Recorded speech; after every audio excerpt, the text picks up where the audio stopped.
காவாய் கனகத்திரளே போற்றி, கைலை மலையானே போற்றி போற்றி. அன்பர்களே, நம்முடைய இறைவன் நமக்கு செய்து வருகின்ற பெரும் கருணையை உமாபதி சிவனார் நமக்கு எடுத்து போற்றுகிறார். அந்த வகையில் இறைவன் நமக்கு ஒரு ஏவலாளனாக இருந்து பணி செய்கிறான். உயிரை மூலாதாரத்திலிருந்து புருவ மத்திக்கு அழைத்து வந்து அந்த லாடத்தானம் என்கிற இருக்கையில் உயிரை இருக்க வைத்து அந்தந்த உயிரில் செய்த வினை பயனுக்கு ஏற்றாற்போல இன்பத் துன்ப நுகர்வுகளுக்கு அவன் உட்படுத்துகிறான். அப்படி உட்படுத்துகின்ற காலத்தில் அந்த உயிருக்கு தேவையான ஓய்வு கொடுக்கும் பொழுது அந்த உயிரை அழைத்து சென்று மூலாதாரத்தில் தங்கி ஓய்வெடுக்குமாறு செய்கிறான். இப்படி கீழிருந்து மேலேறி வருவதும் மேலிருந்து கீழே இறங்கி செல்வதுமான செயல் நாள்தோறும் நடைபெறுகிறது. அந்த செயலை இறைவன் நமக்கு உயிருக்கு துணையாக இருந்து கொண்டு அந்த செயலை செய்து கொண்டிருக்கிறான் என்பதை உமாபதி சிவனார் நமக்கு இந்த பகுதியில் விரிவாக நமக்கு கொடுத்திருக்கிறார். இல்லை, தத்துவ கூட்டங்களுடைய எண்ணிக்கையை சொல்லியிருக்கிறார். இந்த மூலாதாரத்தில் இருக்கும்போது புருடன் என்ற ஒரு தத்துவம் மட்டும், உந்திக்கு வரும்போது அதனோடு பிராணன் என்ற 2 சேர்ந்தது. பிறகு அதுக்கு மேலே வரும்போது சித்தம் 3 ஆயிற்று. அதற்கு மேலே வரும்போது 25 கருவி சேரணும். அதில் நமக்கு இந்த 25 எவை அப்படின்னு சொல்லும்போது தான் அந்த பிராணன் மொத்த காற்று 9 10 வகையான காற்று. அதில் ஒரு காற்று ஏற்கனவே பிராணன் சேர்ந்துருச்சு, மீதி 9 காற்று. அப்போ ஏற்கனவே 3 இருக்கிறது, அதனோடு அந்த 9 கூட்டி கொள்ள வேண்டும். அதன் பிறகு மனம் புத்தி சித்தம் அகங்காரத்தில் ஏற்கனவே சித்தம் இருக்கிறது, மனம் புத்தி அகங்காரத்தை கூட்டணும். அப்போ நமக்கு ஏற்கனவே இருக்கிற தத்துவம் 3, இதில் ஒரு 3 6, அந்த காற்றுகள் 9 அப்படின்னு சொல்லி வரும்போது அதையும் சேர்த்தணும். அதை சேர்த்திங்கன்னா 15 கருவிகள் ஆயிரும். ஞானேந்திரிய விடயமஞ்சு கர்மேந்திரிய விடயமஞ்சு அப்படிங்கிற வகையில் அந்த 19 25 ஆகும். அது கண்டத்தில். இங்கிருந்து ஞானேந்திரியமும் கர்மேந்திரியமும் அப்படின்னு 2 சேரும்போது 35 கருவியாகிறது. அந்த எண்ணிக்கையை விரிவாக ஆசிரியர் கொடுத்திருக்கிறார். அது உங்கள் புத்தகத்தில் இருக்கிறது. நீங்கள் அவற்றை ஒரு வாரம் நீங்கள் படித்து பார்த்து கொள்ளலாம். எனவே நமக்கு 35 கருவிகள் விழிப்பு நிலையில் செயல்படும். உறக்க நிலையில் புருடன் மட்டும்தான் இருக்கும், அங்கே செயல் இல்லை. அது ஒரு முற்றிலுமான ஒரு ஓய்வு. இந்த ஓய்வு அந்த உடம்புக்கு அவசியம் தேவைப்படுகிறது. எனவே நமக்கு உடம்புக்கு ஓய்வு தேவை. ஏன்னா இது தத்துவ கூட்டங்களான உடம்பு. எனவே இதற்கு ஒரு ஓய்வு கொடுக்கணும் அப்படிங்கிறோம். அதுபோலவே உயிருக்கான ஓய்வு என்பது எது அப்படின்னு கேட்டிங்கன்னா, இறைவன் திருவடியில் சென்று நிரந்தரமாக தங்குதல் தான் உயிருக்கான நிரந்தர ஓய்வு. மரணம் என்பது தற்காலிக ஓய்வு தான். நீங்கள் அது எது போல் அப்படின்னு கேட்டால், அலுவலக நேரத்தில் சாப்பாட்டு நேரம் முடித்து ஒரு அரை மணி நேரமோ 1/4 மணி நேரமோ கனசந்து கொஞ்சம் ஓய்வெடுப்பது போல தான் ஒரு உடம்பை விட்டுட்டு இன்னொரு உடம்புக்குள்ளே போதல் என்பது. நிரந்தர ஓய்வு என்பது இறைவன் திருவடி நீழலில் எப்போ போய் தங்குறமோ அப்போ தான் நிரந்தரமாய் அருளாய் நின்னை ஏத்த முழுவதுமே அப்படிங்கிற போல் நிரந்தரம் அவன் திருவடி பேரு தான் அப்படிங்கிறது நம் சமயம் நமக்கு அறிவுறுத்துகின்ற செய்தி. சரி, இப்போ இறைவன் என்ன செய்து கொண்டு இருக்கிறார்? பிறப்புக்கு இல்லாத உயிரை பிறப்புக்கு உட்படுத்தினார். தனுகரண புவன போகத்தை கூட்டி வைக்கும்போது மனம் முதல் வந்த விகாரத்தால் வினை 2 காட்டி அதனால் பிறப்பாக்கி அதில் 84 லட்சம் யோனி பேதத்தில் மனித சட்டைக்குள்ளே புகுதல். அப்படி புகுதும்போது தாய்க்கும் சேய்க்குமான வலிமையான பந்தத்தை ஏற்படுத்தி அதன் பிறகு இந்த உயிர் மூலாதாரத்திலிருந்து புருவமத்திக்கு கொண்டு வந்து ஏற்றி விடுவதும் இறக்கி விடுவதுமாக செயலை நாள்தோறும் செய்து வர. சரி, இப்போ இந்த உயிர் உடம்பென்ற கூட்டுக்குள்ளே இருந்து மூலாதாரத்திலிருந்து புருவ மத்திக்கு வந்து விட்டால் என்ன செய்யும் அப்படின்னு கேட்டால், பல்வேறு வகையான செயல்களை செய்யும். அதாவது ஞானேந்திரியத்தின் விடயங்களையும் நுகரும், கர்மேந்திரியத்தின் விடயங்களையும் அது செய்யும். அப்போ நமக்கு அறிதல் முதலான செயலும் வினை செய்தல் ரெண்டும் நடந்து கொண்டே இருக்கும். ஏன்னா ஞானத்தோடு தொடர்புடையன கண்ணு, காது, மூக்கு, வாய், மெய் என்பன. வினையோடு தொடர்புடையவன வாயு, கை, கால், கருவாய், எருவாய் என்பன. அப்போ இது தொழிற்கருவிகளும் தொழில்படும்.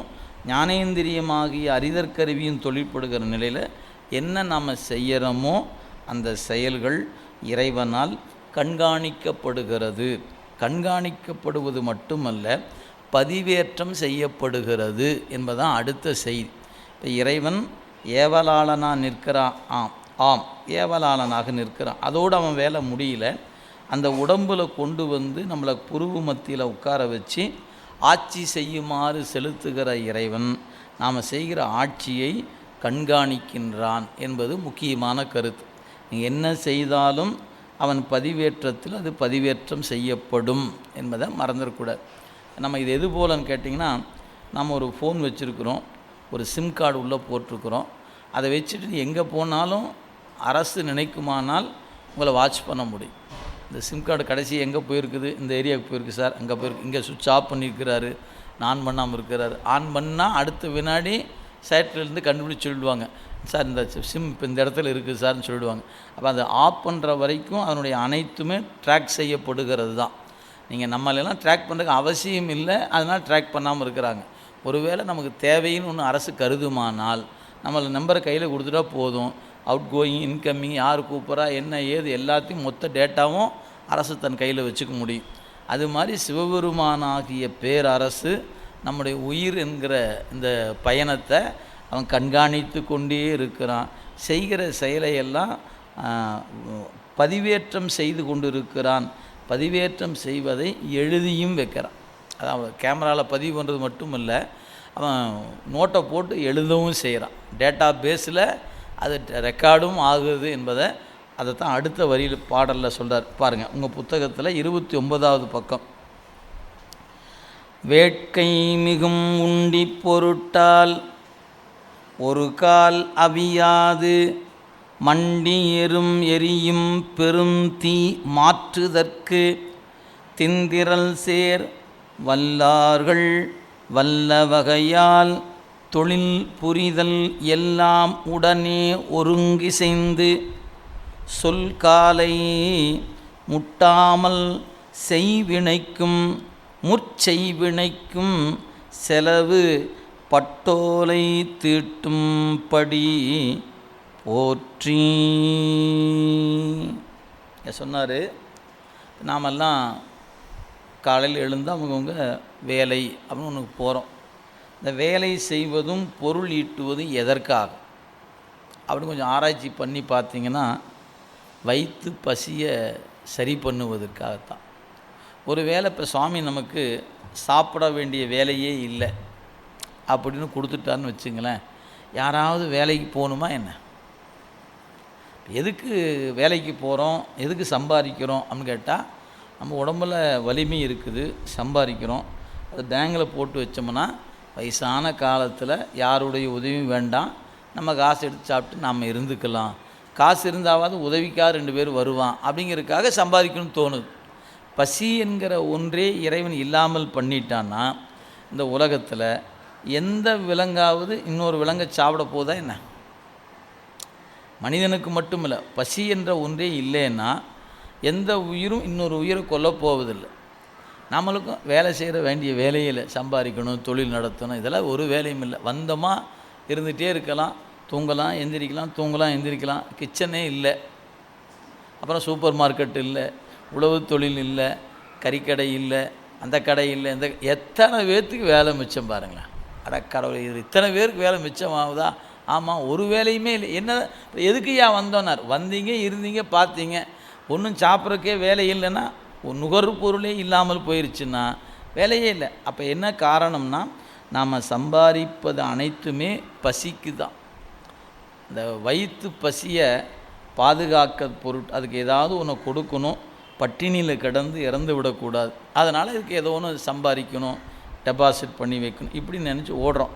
அதை தான் சொல்கிறார், வேட்கை மிகும் உண்டி பொருட்டால். இறைவன் சகல அவத்தையில் உடம்போடு கூடியிருக்கிற காலம் எல்லா கருவிகளையும் கூட்டி செயல்படுத்தும் நன்றியை மறந்து உலக நுகர்வுகளில் ஆசை மிக்கு. இங்கே வேட்கைன்னு மட்டும்தான் சொல்லு இருக்கிறது. உரை சொல்லும்போது இறைவன் உதவியை மறந்து உலக விடயங்களின்பால் கொண்ட விருப்பம் காரணமாகனர் வேட்கை மிக்கு அப்படின்னார். ஆசை மிகுந்து உண்டி பொருட்டால் ஒரு கால் உண்டி பொருட்டால் ஒரு கால் அவியாது மண்டி எறும் பெருந்தீ மாற்றுதற்கு. ஔவையாருடைய பாடல் ஒன்று இருக்குது. அந்த பாட்டில் ரொம்ப வேடிக்கையாக பாடியிருப்பாங்க. வயிறே உன்னோடு வாழ்தல் அரிது. ஏன் இப்படி சொல்கிறீங்க? இல்லை, உனக்கு இன்றைக்கி இரவு டிஃபன் கிடையாது, இப்போயே சேர்த்து சாப்பிட்டுக்க அப்படின்னு சொன்னால் கேட்க மாட்டேங்கிற.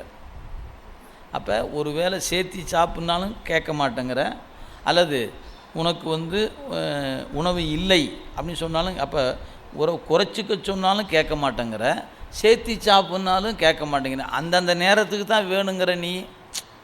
காலையில்னா காலையில் தான் வேணும், மத்தியானம் இல்லை இன்றைக்கி மத்தியானம் சாப்பாடு காலையில் ஒட்டுக்க சாப்பிட்டுங்கன்னு சொன்னால் மத்தியானம் நேரம் ஆனால் இது பசிக்குதே.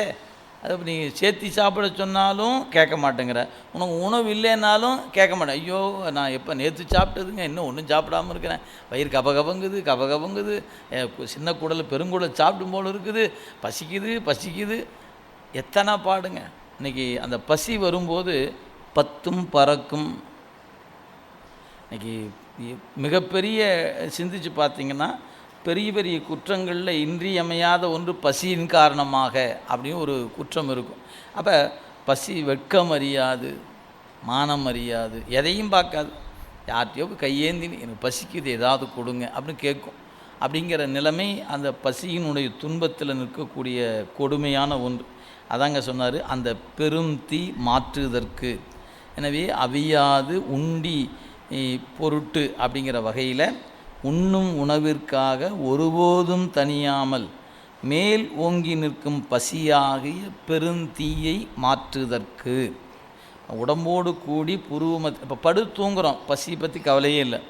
புருவமத்தில் உட்கார்ந்த உடனே அது எழுந்தோடனே காப்பி வேணுங்குது இல்லைங்களா? அடுத்து வந்தோடனே ஏதாவது வடை பூண்டா சூடாக ஏதாவது கூட இருந்தால் பரவாயில்ல, வெறும் டிஃபன் மட்டும்தானா, கூட வடை இல்லையா, வடகறி இல்லையா அப்படின்னு கேட்குது. அப்புறம் அதை சாப்பிட்டு முடிச்சோடனே ஒரு டீயோ காப்பியோ கொடுக்க மாட்டேங்களாங்க.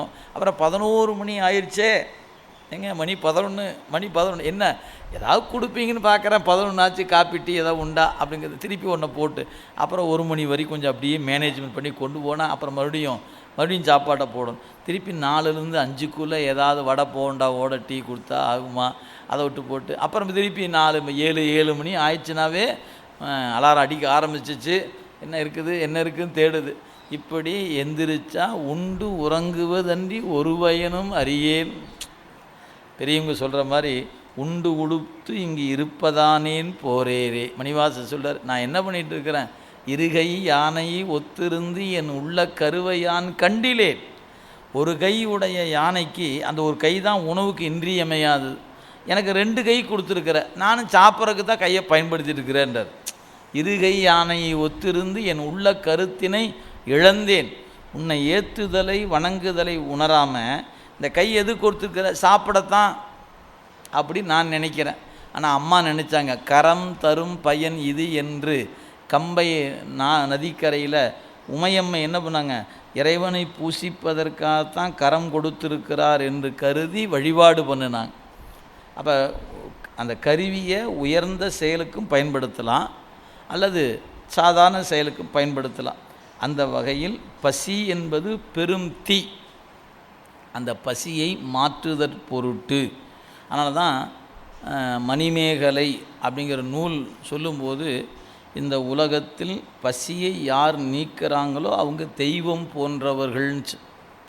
மண்டிலி ஞானத்து உயிர்களுக்கெல்லாம் உண்டி கொடுத்தோர் உயிர் கொடுத்தோரே என்று மணிமேகலை என்கிற நூல் எடுத்து காட்டுவதை பார்க்கிறோம். அதனால் பசி என்பது ஒரு கொடுமையான ஒன்று. அதை மாற்றுதல் என்பது அதுக்காகத்தான் எல்லாரும் ஓடிக்கொண்டு இருக்கும். சம்பாதிப்பது எல்லாம் எதுக்கு, அதை வயிற்று பொழப்புக்கு தாயாங்கிறோமா இல்லையா? அதை தான் சொல்கிறார். எனவே மேலோங்கி நிற்கும் பசியாகிய பெருந்தீயை மாற்றுவதற்காக தின்திரள் சேர் வல்லார்கள் வல்ல வகையால் தொழில் புரிதல். அவங்களுக்கு என்ன தொழிலோ அந்த தொழிலை பண்ணுறோம். என்னென்ன வகையான தொழில் இந்த உலகத்தில் இருக்கிறதோ அத்துணை வகையான தொழிலும் உணவு வேட்கை தீர்வதற்காகத்தான் தொழில் செய்யப்படுகிறது. அதான் திண்ணிய ஆற்றல் மிக்க வலிமை உடையவர்கள் தத்தமக்கு ஏற்றவாறு தொழில் செய்யும்போது எல்லாம் உடனே ஒருங்கி இசைந்தனர். அவர்கள் செய்யக்கூடிய எல்லாவற்றிலும் தாமும் அவர்கள் உடன் ஒன்றாய் சேர்ந்திருந்து சொல்றார். அவ்வாறு சேர்ந்திருந்து சொல் காலை முட்டாமல் செய்வினைக்கும், அதாவது வினையை வினை செய்வதையும் சொல்லும் காலத்து இடையறாமல் ஏறுகின்ற எதிர்வினையாகி ஆகாமிய வினைக்கும். இப்போ நடைமுறையில் இருக்கக்கூடிய பிராதத்த வினையை அனுபவிக்கிற காலத்து ஏறி வருகின்ற புதிய வினை அது ஆகாமியம் என்று சொல்லப்பெறுவது. எனவே அந்த புதிய வினையாகி ஆகாமியம் ஏறுகின்ற காலத்தும்னர். அவ்வாறு முன் செய்வினைக்கும் செலவு, அதாவது செய்வினைக்கும் என்பதை முன் செய்து அத்துவாவில் கட்டுண்டு பட்டிருக்கக்கூடிய பழவினையாகிய சஞ்சிதத்துக்கும் முகந்து கொண்டிருக்கக்கூடிய ஊழ்வினையாக பிராதத்துக்கும் ஏதுவாக பட்டோலை தீட்டும் படி போற்றி சொல்றார். மூன்றற்கும் முறைமையான கணக்கு எழுதி வைத்து நுகரச் செய்கின்ற கருணை எம்மை காக்க அப்படின்னு இந்த பாட்டில் குறித்திருக்கிறார். அப்போ பட்டோலை அப்படின்னா என்ன அப்படின்னு கேட்டால், நாம் செய்கிற செயலையெல்லாம் இறைவன் ஓலையில் பதிவு செய்கிறான் என்பதுக்கு பேர் தான் பட்டோலை என்று பெயர். நீங்கள் பட்டோலை அப்படிங்கிற சொல்லுக்கு நமக்கு கீழே ஆசிரியர் கொடுத்துருப்பாருங்க, உள்ளதை உள்ளவாறு எழுதி வைக்கும் ஓலை பட்டோலை. கீழே பாருங்கள், அந்த 30வது பக்கத்தில் கடைசி பத்தியில் பட்டோலை பண்டை காலத்தில் ஓலையில் எழுதி வைப்பதில் ஆள் ஓலை, நீட்டோலை, பட்டோலை, கட்டோலை முதலியன வழக்கில் இருந்தன.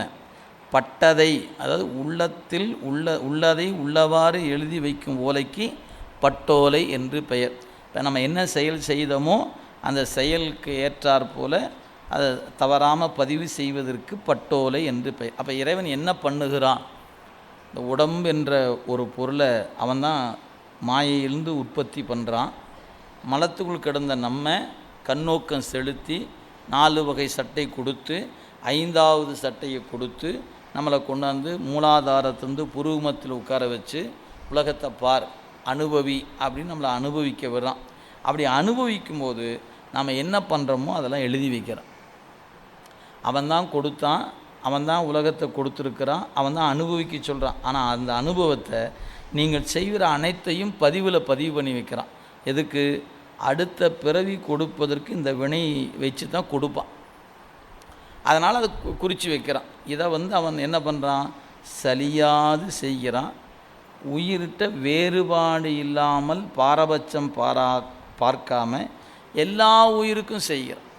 நீங்கள் மிகப்பெரிய ஞானிக்கும் ஒரு ஓலை எழுதுவார், ஒன்றுமே இல்லாத நமக்கும் ஓலை எழுதுவார். ஏன்? அவனுடைய வேலை. நீங்கள் செய்யக்கூடிய செயலை முழுக்க கண்காணிப்பில் கொண்டு வந்து நீங்கள் செய்யக்கூடிய அனைத்தும் கண்காணிக்கப்படுகிறது அப்படிங்கிற செய்தி தான். இதை திருநாவுக்கரசரும் இந்த செய்தியை பதிவு செய்திருக்கிறார். நம்முடைய திருமூல நாயனாரும் இந்த செய்தியை பதிவு செய்திருக்கிறார். திருமூலர் வாக்கில் பார்த்திங்கன்னா, கண்காணிப்பாளன் இல்லான் என்று கள்ளம் பல செய்கின்றான்பர். பாட்டு தொடங்கும் போதே அப்படி தான் தொடங்கும். கண்காணிப்பாளன் இல்லான் என்று கள்ளம் பல செய்கின்றார் அப்படின்னு நம்மளை பற்றி சொன்னார்.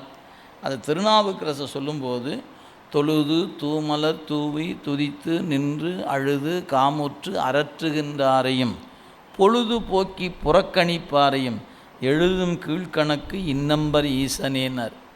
நீங்கள் என்னென்ன செய்கிறீங்களோ அத்தனையும் பதிவு செய்யப்படுகிறது, எழுதப்படுகிறது. நான் எதுவுமே பண்ணலையா, படுத்து தூங்குறேன், அதுவும் எழுதப்படும். சரி, நான் எந்திரிச்சு பேசினா தானே வினை வரும். இன்றைக்கி யார்ட்டையும் நான் பேசலை, ஃபோனை ஆஃப் பண்ணி வச்சுட்டு கம்முன்னு சிவனேன்னு படுத்தலாம், எந்த வினையும் நமக்கு வேண்டாம் அப்படின்னு படுத்துட்டா வினை வருமா வராதா? வரும். சார் நான் தான் எதுவுமே பண்ணலையே அப்படின்னு கேட்டிங்கன்னா, ஆம், செய்ய வேண்டிய வேலையை செய்யாமல் விட்டுட்டிங்கன்னு வினை வரும். இது என்னடா வம்பா போச்சு, செய்யக்கூடாததை செய்தாலும் வினைதான், செய்ய வேண்டியதை செய்யாமல் விட்டாலும் வினைதான். எப்படி பார்த்தாலும் வினையிலிருந்து தப்பிக்க முடியாது. அதுக்கு பேசாமல் என்ன பண்ணலாம், நல்லதை செய்தே ஆகணும். நீங்கள் செய்கிற வரைக்கும் விட போகிறதில்ல. அப்போ இறைவன் இதுதான் அவனுடைய கருணை. என்னென்னா, இந்த உயிருக்கு உடம்பை கொடுத்து அவன் என்ன பண்ணல, சர்வாதிகாரியாக நிற்கலை. இப்போ அவன் என்ன பண்ணியிருக்கணும், டேய் இதைத்தான் நீ பண்ணணும், இதை பண்ணணும், இதை பண்ணணும், இதெல்லாம் பண்ணக்கூடாது, புரியுதா அப்படின்னு அவன் எங்கேயுமே நம்மளை என்ன பண்ணுறது இல்லைங்க, கட்டுப்பாடுகள் விதிக்கிறதில்ல. முழுக்க முழுக்க நம்ம கையில் கொடுத்துட்டான். நீ போகிற வரைக்கும் போ, என்ன பண்ணுறியோ பண்ணு அப்படின்ட்டான். நாமளும் என்னவோ பண்ணுறோம், அதெல்லாம் பார்த்துக்க விடு என்ன. ஆனால் நமக்கு என்ன தெரியலன்னு கேட்டால், நம்மை ஒருத்தன் கண்காணிக்கிறான் என்பதும் அதை பதிவு செய்கிறான் என்பதையும் நம்ம அறிவு மறந்து நிற்கிது. அதனால் நம்ம என்ன பண்ணுறோம், நான் செய்யறது யாருக்கும் தெரியாது, நான் செய்யறது யாருக்கும் தெரியாது அப்படி நான் தெரியாதுன்னு நினச்சிட்டே எல்லாம் செய்துட்ருக்கிறேன். என் கூட இருந்து ஒருத்தன் என்னை பதிவு செய்து கொண்டு இருக்கிறான் என்ற உண்மை எனக்கு எட்டணும். அப்புறம் அவ்வாறு செய்யக்கூடியவற்றை எழுதி வைத்து அடுத்த பிறப்புக்கு போகும்போது இந்த கணக்கு தூக்கி பழைய கணக்கோடு சேர்த்து வச்சு, இவ்வளவு பழைய கணக்குப்பா, இது புது கணக்கு, 2 கணக்கையும் ஒன்றாக்கி வச்சு நோட்டை எடுத்து வச்சு அடுத்த பிறப்புக்கு போகும்போது இதெல்லாம் சேர்த்து தான் அடுத்த பிறப்பு போகும். எனவே பழைய வினையை கொண்டு வந்து அனுபவித்து தொலைப்போம். தொலைக்கிற காலத்தில் புதிய வினையை சம்பாதிப்போம். சம்பாதிக்கிற வினை பழவினையோடு கூட்டப்படும். கூட்டின பிறகு தான் அடுத்த புதிய உடம்புக்குள்ளே போவோம். இதுதான் இறைவனுடைய சட்டம். கடந்த கால வினையை நுகரும் பொருட்டு வந்து தொலைக்க வந்தோம். தொலைக்கும்போது புதுசாக சம்பாதிப்போம். இது பழசு கழியும், புது சம்பாதிச்சிருப்போம். அதை கொண்டு அரசாட்சியில் செலுத்திட்டார். ஆமாம், அதுக்காக எல்லா செயலையும் கண்காணித்து என்னையா பண்ண போகிறான்னார். நீ என்ன செய்தாயோ செய்திக்கு தக்க பயனை உனக்கு தருவான். நீங்கள் நல்ல செயல்கள் செய்திருந்தீர்களானால் உங்களுக்கு அடுத்தடுத்த பிறப்புகளை நல்ல பிறப்பாக்கி கொடுப்பான். தீவனை செய்தால் அந்த தீவனைக்கு தக்க பிறப்பு கொடுப்பான். அதுலேயும் இன்னும் கொஞ்சம் ஒருபடி மேலே போகும்போது சொர்க்கம் முதலான உலகத்தையும் கொடுப்பான், நரகம் முதலான உலகத்தையும் கொடுப்பான். ரெண்டும் உண்டு. இப்போ உயிர்களுக்கு செய்த செயலுக்கு தக்கவாறு அதை பயனை ஊட்டுகிற இறைவன் மண்ணுலகத்திலேயே அதுக்குரிய பயனை கொடுப்பதும் உண்டு. அல்லது இறந்த பிறகு சொர்க்கம் நரகம் போன்றவற்றில் கூட்டிகிட்டு போய் அதை அனுபவிக்க வைத்து அது தொலைஞ்ச பிறகு திருப்பி கூட்டிகிட்டு வருவான். இதில் ரொம்ப கவனிக்க வேண்டிய செய்தி என்னன்னு கேட்டால், நாம் பிறவி தோறும் எடுத்திருக்கிற வினைகள் எதுவோ அத்தனையும் பெருமான் நோட்டில் வச்சுருக்கிறார். சும்மா நான் புரிஞ்சுக்கிறதுக்காக நான் சொல்கிறேன். இப்போ முதல் பிறப்பு வருது நமக்கு, ஏதோ எக்ஸ் ஒரு பிறப்பு கிடச்சிது. அந்த பிறப்பில் நம்ம சில வினைகளை செய்கிறோம். சரி, அது முதல் பிறப்பு. 2வது பிறப்புக்கு போகும்போதே முதல் பிறப்பில் சம்பாதித்த மொத்த வினையும் கொடுத்து அனுப்ப மாட்டான். அதான் அவனுடைய மிகப்பெரிய கருணை. இது நாம் என்ன செஞ்சு வச்சோமோ அடுத்த பிறவிலேயே மொத்தமாக அனுபவித்து தொலைச்சிடுன்னு கொடுக்க மாட்டான். என்ன பண்ணிடுவான், அதை எடுத்து பத்திரமாக வச்சுக்கிட்டு ஒரு கொஞ்சத்தை கொடுத்து அனுப்புவான். நம்ம பிறவிக்கு வரும்போது செஞ்ச வினையில் கொஞ்சூண்டு எடுத்துகிட்டு வருவோம். அந்த கொஞ்சூண்டு கொண்டு வந்த வினையை 2வது பிறவியில் அனுபவித்து தொலைப்போம். அனுபவித்து தொலைக்கும்போது புதிய வினையை சம்பாதிப்போம். அது என்ன ஆகும், ஏற்கனவே பிறவி சம்பாரித்து வச்சுருக்க முதல் பிறப்பில் சம்பாதித்த வினையோடு இந்த 2வது பிறப்பு வினையும் போய் அதில் போய் சேரும்.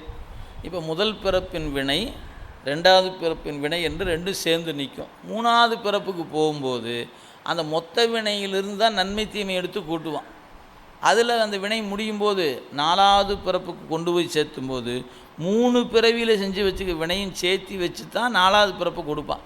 இப்படி ஒவ்வொரு பிறவி தோறும் நாம் செய்கிற வினைகளை பழவினையோடு கூட்டித்தான் அப்புறம் உடம்பு கொடுக்கும்போது அதிலிருந்து எடுத்து கொடுப்பானே ஒழிய, நீங்கள் வரிசை இந்த முதல் பிறவை செஞ்ச வினை இப்போ அனுபவிச்சிரு, 2வது பிறவி செஞ்சு அடுத்து அப்படி ஒரு ஆர்டர் பிரகாரம்லாம் கொடுக்க மாட்டார். இதை நீங்கள் சிவப்பிரகாச நூல் படிச்சிங்கன்னா வினை அனுபவத்துக்கு வரும்போது செய்த முறையிலேயே வராது.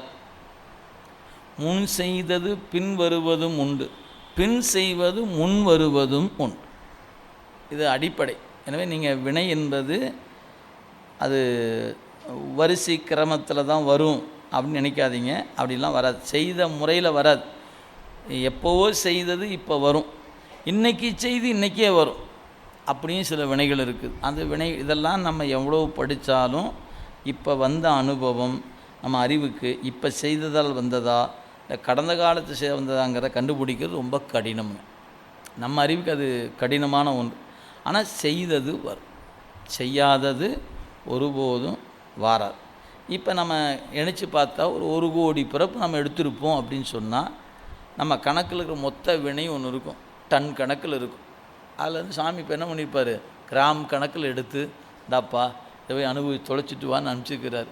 நாம் கிராமை கொண்டு வந்து எவ்வளோ சம்பாதிப்போம், முடிஞ்சால் டன் கணக்கில் சம்பாதிப்போம், இல்லை கிலோ கணக்கிலையோ சம்பாதிப்போமா இல்லையா? சம்பாதிச்சுனா இது போய் மறுபடியும் அந்த டன்னேஜில் போய் சேர்ந்துக்கும். இது எது போலன்னு கேட்டால், இப்போ வயல் அப்படிங்கிற பகுதியில் ஒரு நாற்றாங்கால், நீங்கள் நாற்றாங்கால் என்பது ஒரு சின்ன பகுதியாக இருக்கும். நீங்கள் அது குறிப்பிட்ட அளவு நெல்லை விதைக்க விடுவாங்க, அது முளைத்து வரும். முளைச்ச உடனே அதை எடுத்து கட்டி வயலில் ஊன்றி வைப்பாங்க. சும்மா நான் புரிவதற்காக சொல்லுகிறேன். ஒரு மூட்டை விதை நெல்லை கொண்டு வந்து நாற்றாங்காலில் விதைச்சிருக்கிறோம். நாற்று வளர்ந்த பிறகு அதை எடுத்து கட்டுகளாக கட்டி அந்த ஒரு மூட்டை அளவுக்கான நிலத்தில் பயிர் பண்ணியாச்சு. குறைந்தபட்சம் 3 மாத காலம் நெல்லுக்கான அறுவடைக்கான காலம். முன்னெல்லாம் 6 மாதம் 4 மாதம் குறைஞ்சபட்சம், ஏன்னா 3 போகம் விளையும்பாங்க. அப்போ 4 மாத கணக்கு. ஒரு நெல் அறுவடை பண்ண பிறகு ஒரு இடைவெளி இருக்குது சுழற்சி முறைக்காக. அப்போ 3 மாத காலம் அப்படின்னு ஒரு கணக்கு வச்சுக்கிட்டிங்கன்னா, அந்த காலம் முடிஞ்ச உடனே இப்போ ஒரு மூட்டை விதைச்ச நெல் எவ்வளவு விளைஞ்சிருக்கும் அப்படின்னு கேட்டால் குறைந்தபட்சம் 100 மூட்டை விளைஞ்சிருக்கும். இப்போ இந்த 100 மூட்டை நெல்லை கொண்டு என்ன பண்ணுவோம், கொண்டு நம்ம வீட்டில் இருக்கக்கூடிய குடோன் அப்படிங்கிற இடத்துல கொண்டு போட்டிங்கன்னா ஒரு 10 நாளில் அந்த நிலத்தை பண்படுத்தி டிராக்டர் உழுது தலை தாம்பலாம் போட்டு மீண்டும் அந்த நிலத்தை பண்படுத்தின பிறகு மீண்டும் நாற்றாங்கால் வரும். நாற்றாங்கால் கொண்டு ஒரு மூட்டை நிலத்தான் விதைய நெல்லை பயன்படுத்துவோம். அது திருப்பி விதைச்சி வந்துச்சுன்னா மீண்டும் எத்தனை வரும், 100 மூட்டை வரும். அப்போ 100 மூட்டை விளைஞ்சதில் ஒரு மூட்டை எடுத்து தான் 2வது போகத்துக்கு விதைச்சோம். இப்போ 2வது போகம் முடித்து அறுவடை பண்ணும்போது குடோனில் ஏற்கனவே 99 மூட்டை இருந்துச்சு. இப்போ விளைஞ்சிருப்பது 100 மூட்டை. இதை கொண்டு அங்கே சேர்த்துனா என்ன ஆகும், 199 மூட்டை இப்போ ஸ்டாக்கில் இருக்குது. இப்போ 3வது போகத்துக்கு அடுத்த போகத்துக்கு நெல்லை விதைக்க ஆரம்பித்தா அதுலேருந்து ஒரு மூட்டை தான் எடுக்க முடியும். ஏன் நம்மகிட்ட நிலம் அவ்வளோதான் இருக்குது. அப்போ நம்ம ஒரு மூட்டை எடுத்தோம்னா 198 மூட்டை ஸ்டோரில் இருக்கும். விதைஞ்சி வரும்போது 100ஆக வரும், 298ஆக மாறும். இப்படியே ஒன்றை விதைச்சி 100 வருது, ஒன்றை விதைச்சி 100 வருது. அப்படித்தானுங்க நாம் ஒரு சின்ன வினைக்காகத்தான் இந்த மண்ணுக்கு வந்தோம். இப்போ சம்பாரிச்சுக்க வேணால் அப்படியே மூட்டையே சம்பாரித்து வச்சுருக்கோம். யாராவது கம்மியாக சம்பாரித்து வச்சுருக்கிறோமா என்ன? இல்லை, எல்லாம் கார்டுலேயே போட்டு வச்சுருக்கிறோமா இல்லையா? டெபிட் கார்டு, ஏடிஎம் கார்டு, அந்த கார்டு இந்த கார்டுன்னு எல்லாம் கார்டுக்குள்ளே இருக்குது. சம்பாரித்தது பூரா எங்கே இருக்குது, கார்டில் இருக்குது. ஸ்மார்ட் கார்டில் எல்லாத்தையும் வச்சுருக்கிறோம் இல்லையா? அந்த மாதிரி சாமி ஸ்மார்ட் கார்டெலாம் போட்டு வச்சுருக்கிறார். நம்ம நம்பர் அப்படி தட்டுன்னா அது மொத்த ரிசல்ட் அது கொடுத்துரும். நமக்கெல்லாம் அப்படி அது கொடுக்கக்கூடிய எல்லாம் அவன்கிட்ட இருக்குது அந்த சிஸ்டம். எனவே இப்போ நம்ம பிறவி தோறும் சம்பாரித்து மூட்டையாக சம்பாரித்து வச்சுருக்குறோம். அத்தனை எவ்வளவு சம்பாரித்து வச்சு, ஏன் எத்தனை கோடி புறப்படுத்தமோ அத்தனை கோடியிலும் வினை சம்பாரிச்சிருப்போம். அது நல்லதும் இருக்கும் கெட்டதும் இருக்கும். ரெண்டுமே நீங்கள் சைவ சித்தாந்தத்தை பொறுத்தவரையில் 2 வகையான வினையும் பயனை தரும். நீங்கள் 4 பேர் உதவுனீங்கன்னா புண்ணிய கணக்கில் எழுதப்படும். 2 பேர்த்துக்கு கெடுதல் பண்ணிங்கன்னா பாவ கணக்கில் எழுதப்படும். 4 பேருக்கு உதவி 2 பேருக்கு தீமை +4 -2 போட்டு 2 வருமானு நினச்சிங்கன்னா வராது, மறந்துடாதீங்க. நம் சமய கணக்கில் அப்படி சொல்லப்படலை. நீ புண்ணியம் பண்ணினா புண்ணியத்துக்கான பயனும் வரும், பாவம் பண்ணால் பாவத்துக்கான பயனும் வரும். இந்த புண்ணியத்தையும் பாவத்தையும் கூட்டி கணக்கு கழித்து பார்த்து +- பார்த்து கழித்து என்ன மிச்சமோ அதை தருவாரான்னு கேட்டால் தரமாட்டார். புண்ணியம் புண்ணியமாகத்தான் வரும், பாவம் பாவமாகத்தான் வரும். அதான் சித்தாந்தத்தில் நமக்கு சொல்லப்படுகிற செய்தி. நீங்கள் எது செய்கிறீர்களோ அது உங்களுக்கு வரும். என்ன செய்தோமோ அதுதான் இப்போ வந்திருக்குது. அப்போ செய்தது வரும்னு சொன்னால், அப்போ இப்போ செய்வது நாளை வரும்னு சொன்னால், இப்போ வந்திருப்பது எப்போ, நேற்று செய்ததுனால வந்திருக்குது. அப்போ நமக்கு நம்ம சுற்றி இருக்கிற ஆட்கள் எல்லாம் நல்ல ஆட்களா, ஆம், அப்போ நல்லது பண்ணியிருக்கிறோம் அர்த்தம். நம்ம சுற்றி இருக்கிற ஆட்களை நல்லதாக ஒன்றுமே தெரிய மாட்டேங்குது, அப்போ நேற்று நீ நல்லது பண்ணலன்னு அர்த்தம். இதை போய் நான் அவரை வந்து என்ன ஆகும்?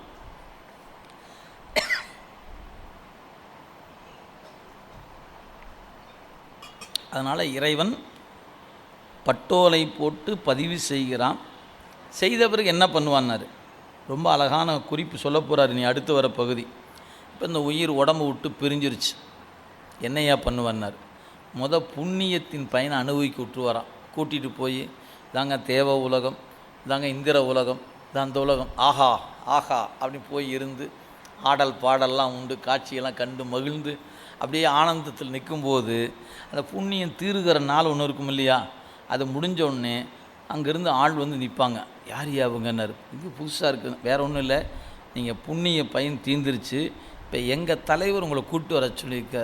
யார் யா உமது தலைவர்? அதான் தர்மத்தின் தலைவன் தர்மதேவன். அப்படியா, யார் அவர்? யமன் கூப்பிட்டாரு. என்னது? அப்போவே பக்குன்னு ஆகிப்போ நமக்கு, என்ன யமன் கூப்பிட்டார்? ஐயோ நான் சொர்க்கத்தில் இருக்கிறேன், அதெல்லாம் முடிஞ்சு போச்சுங்க, விசா முடிஞ்சு வச்சு, நீங்கள் ஊருக்கு போகணும் வாங்க போகலான்னு கூப்பிட்டு போயிடுவான். கூட்டிகிட்டு போய் அங்கே போனால் எனக்கு செஞ்ச பாவத்துக்கான தண்டனை. இன்பத்தை அனுபவிக்கும் போது பெருசாக ஒன்றும் தெரியாது. இப்போ இங்கே கூட்டிகிட்டு போகணுன்னே என்ன கை காலில் நடுங்க ஆரம்பிச்சிடும். என்ன யார்? என்ன சித்திரகுப்தா தலைவரே, என்ன கணக்கு? இவன் இப்படிலாம் பண்ணியிருக்கிறான் தலைவர். அப்படியா? நம்ம சிபிகோ செக்ஷன் மாதிரி அங்கே செக்ஷன் தனியாக வச்சுருப்பார். இதுக்கு என்னென்னு, ஓ இத்தனையும் பண்ணியிருக்கிறானா, சரி அப்போ இந்த ஆஸ்பத்திரியில் போனால் எல்லா மிஷின்லையும் போட்டு எடுத்துகிட்டு வாம்பாங்க பார்த்தீங்களா, என்னென்ன வாங்கி வச்சுருக்காங்களோ எல்லாத்தையும் போய் எல்லாம் செக் பண்ணிட்டு வா, அப்புறமேலே என்னென்னு சொல்கிற மாதிரி என்ன பண்ணுவாங்க, இப்படி உள்ளே விட்டாங்கன்னு வச்சுங்களேன், அவங்க செக்ஷன் வாரியே வச்சுருப்பாங்க, என்னென்ன வகையான தண்டனை இருக்குதோ அதுக்குள்ளெல்லாம் போய் சுற்றி முடிச்சுட்டு வந்து, எப்போ எல்லாம் அனுபவிச்சாச்சா ஆச்சு, இப்போ கூடுவார், வாரியா இன்னொரு தடவை இங்கே வந்துடாத போ அப்படின்னு ஒரு மிரட்டி அனுப்பிச்சுவார். நாம் என்ன பண்ணுவோம், அப்போதைக்கு பயந்துட்டு வந்துடுவோம். அப்போ திருப்பி அப்போ செஞ்ச பாவத்துக்கு மறுபடியும் போவோம். போனோம்னா, ஓ நீ ஏற்கனவே வந்தால் தானே, யோ போன தடவை சரியாக கவனிக்கலையாட்டுருக்கு, நல்லா கவனியா அவனை அப்படிம்பாங்க. ஏன் நல்லா கவனின்னா எப்படி இருக்குது பாருங்களேன். நீங்கள் ஒரு விருந்து பிரதமர் மாளிகைக்கோ ஜனாதிபதி மாளிகைக்கோ போகிறீங்க, அங்கே இருக்கிறவர் சொல்கிறார் இப்போ நல்லா கவனிங்க நம்மால் அப்படின்னா எப்படி இருக்கும்? ஆள் உயரத்துக்கு இலையை போட்டு வகை வகையாக எடுத்து வச்சு நீங்கள் எதை சாப்பிட்றனே தெரியாமல், ஐயோ எனக்கு இது எதை சாப்பிட்றன்னு தெரியலையேன்னு மயங்கி போய் நிற்கணும். அத்தனை வகை. ஏன் பிரதமர் சொல்லிட்டாரு, ஜனாதிபதி சொல்லிட்டாங்க, நீங்கள் நம்மாலாம் நீங்கள் சாப்பிடுங்க எல்லாம் அப்படின்ட்டு வச்சுக்குவாங்க. சரி, இதுவே காவல்துறையில் போய் இன்ஸ்பெக்டர் சொல்கிறார் ஏட்டையா பார்த்து, யோ நல்லா கவனியா இருந்தால அப்படின்னா எப்படி இருக்கும்? ரெண்டுமே கவனித்தல் தான். இங்கே கவனித்தல் வேறு, அங்கே கவனித்தல் வேறு இல்லை. அங்கே முட்டிக்கு முட்டி தட்டிடுவாங்க. எதையா ரெண்டுக்கு வித்தியாசம் இருக்கு இல்லையா? அது மாதிரி இப்போ யமதர்மன்ட்ட போய் நின்று இவன் பண்ணதுக்கு தக்கவாறு செயல் உறுத்துன்னு சொல்லி அவன் சொன்னோடனே அரிசியாக கூட்டிகிட்டு போவாங்க. ஒன்றொன்னையும் அனுபவிச்சு ஆகணும். அங்கே அனுபவித்து முடிச்சுட்டு வெளியே வந்த உடனே இப்போ சாமி பார்ப்பார், நம்ம செக்ஷன் இப்போதைக்கு முடிஞ்சிச்சு அப்படின்னு அடுத்த செக்ஷனுக்கு அனுப்பணும். இப்போ சாமி பார்ப்பார், மீண்டும் பிறப்புகளை கொண்டாந்து உட்படுத்துவார். இப்போ மீண்டும் பிறவிக்கு வருவோம். இப்படித்தான் நாம் என்ன பண்ணியிருக்கிறோம், சொர்க்கம் நரகம் மனித சட்டை, சொர்க்கம் நரகம் இந்த மண்ணுலகம், இப்படி போய் போய் வந்துகிட்டே இருக்கிறோம். இந்த சுழற்சி இன்னும் விட்டபாடே இல்லை. இப்படி சுழன்று வருவதன் மூலமாக உயிருக்கு மெல்ல மெல்ல திருத்தம் ஏற்படும். ஒரே நாளில் திருத்தம் வராதுங்க, மெல்ல மெல்ல திருத்தம் ஏற்படும். அப்படி திருத்தம் வரும்போது இந்த உயிர் சிந்திக்க தொடங்கும். நான் ஏன் வந்து வந்து போயிட்டே இருக்கிறேன், ஏன் செத்து செத்து பிறக்கிறேன், எதனால் எனக்கு பிறப்பு வருகிறது, எதனால் எனக்கு இறப்பு வருகிறது, எதனால் நான் நன்மை செய்தால் எனக்கு தீமை வரும், இப்படி ஆராய்ச்சியெல்லாம் அப்போ தான் வாய்க்கும். வாய்த்த பிறகு நம்ம இதுக்கான தேடல் உயிருக்கு ஏற்படும். அந்த தேடுகிற பக்கம் வரும்போது தான் இப்போ குரு என்கிற ஒருத்தர் தேவைப்படுவார். அப்போ தான் குருவுக்கு தேவை இருக்கும். அப்போ சிவம் அந்த சமயம் பார்த்து பக்குவம் அறிந்து குருவாக வந்து ஞானத்தை உணர்த்தணும். அப்படி உணர்த்தினா அந்த ஞானத்தை அந்த உயிர் பெறணும். பெற்றுவிட்டால் திருவெளிப்பேற்றுக்கு போகும். இதைத்தான் நீ சொல்ல போகிறாரு. இப்போ சொல்லுகிற பகுதி என்ன அப்படின்னு கேட்டிங்கன்னா, அந்த இறைவன் இந்த உயிர்களை சொர்க்கம் மற்றும் நரகம் இந்த ரெண்டுக்குள்ளேயும் உயிரை கொண்டு செலுத்துகிறான். எதற்காகன்னு கேட்டால் உயிரை திருத்தம் செய்வதற்காக. அப்படி திருத்தம் செய்கின்ற கருணை எம்மை காப்பதாக. அந்த கருணையை அடித்து திருத்துவதனால அந்த கருணைக்கு மரக்கருணை என்று பெயர். கருணை ரெண்டு வகைப்படும். அறக்கருணை, மரக்கருணை என்பது. அன்பால் சொல்லி திருத்தம் செய்வதுக்கு அறக்கருணைன்னு பேர். அடித்து திருத்தினா அது மரக்கருணை என்று பெயர். நம்ம ரெண்டு வகையாகவும் சில நேரத்தில் திருத்த வேண்டியதாக இருக்கும். சில நேரங்களில் சிலவற்றை சொன்னால் கேட்டுக்குவோம், சில விஷயங்களை சொன்னாலாம் கேட்க முடியாது. அப்போ என்ன பண்ணுவான், அது அடித்து அடி வாங்கித்தான் திருந்துவோம். அப்போ ரெண்டுமே செய்யப்படுகிறது. அதைத்தான் பெருமான் செய்கிறான் அப்படிங்கிறத இங்கே அழகாக கொடுத்தார். அது மட்டும் இல்லை, இப்போ சொர்க்கத்துக்கு கூட்டிகிட்டு போனார், இன்பத்தை நுகர வச்சார், அது கருணை. எங்க நரகத்தில் கூட்டிகிட்டு போய் செக்கில் போட்டு ஆட்டி எண்ணெயில் போட்டு இதெல்லாம் இது எப்படிங்க கருணையாகும் அப்படின்னு ஒரு கேள்வி எழுந்துச்சு பாருங்கள். அப்போ தான் சொன்னார், வேற ஒன்றும் இல்லைப்பா, நான் உனக்கு ஒரு உதாரணம் சொல்கிறேன்.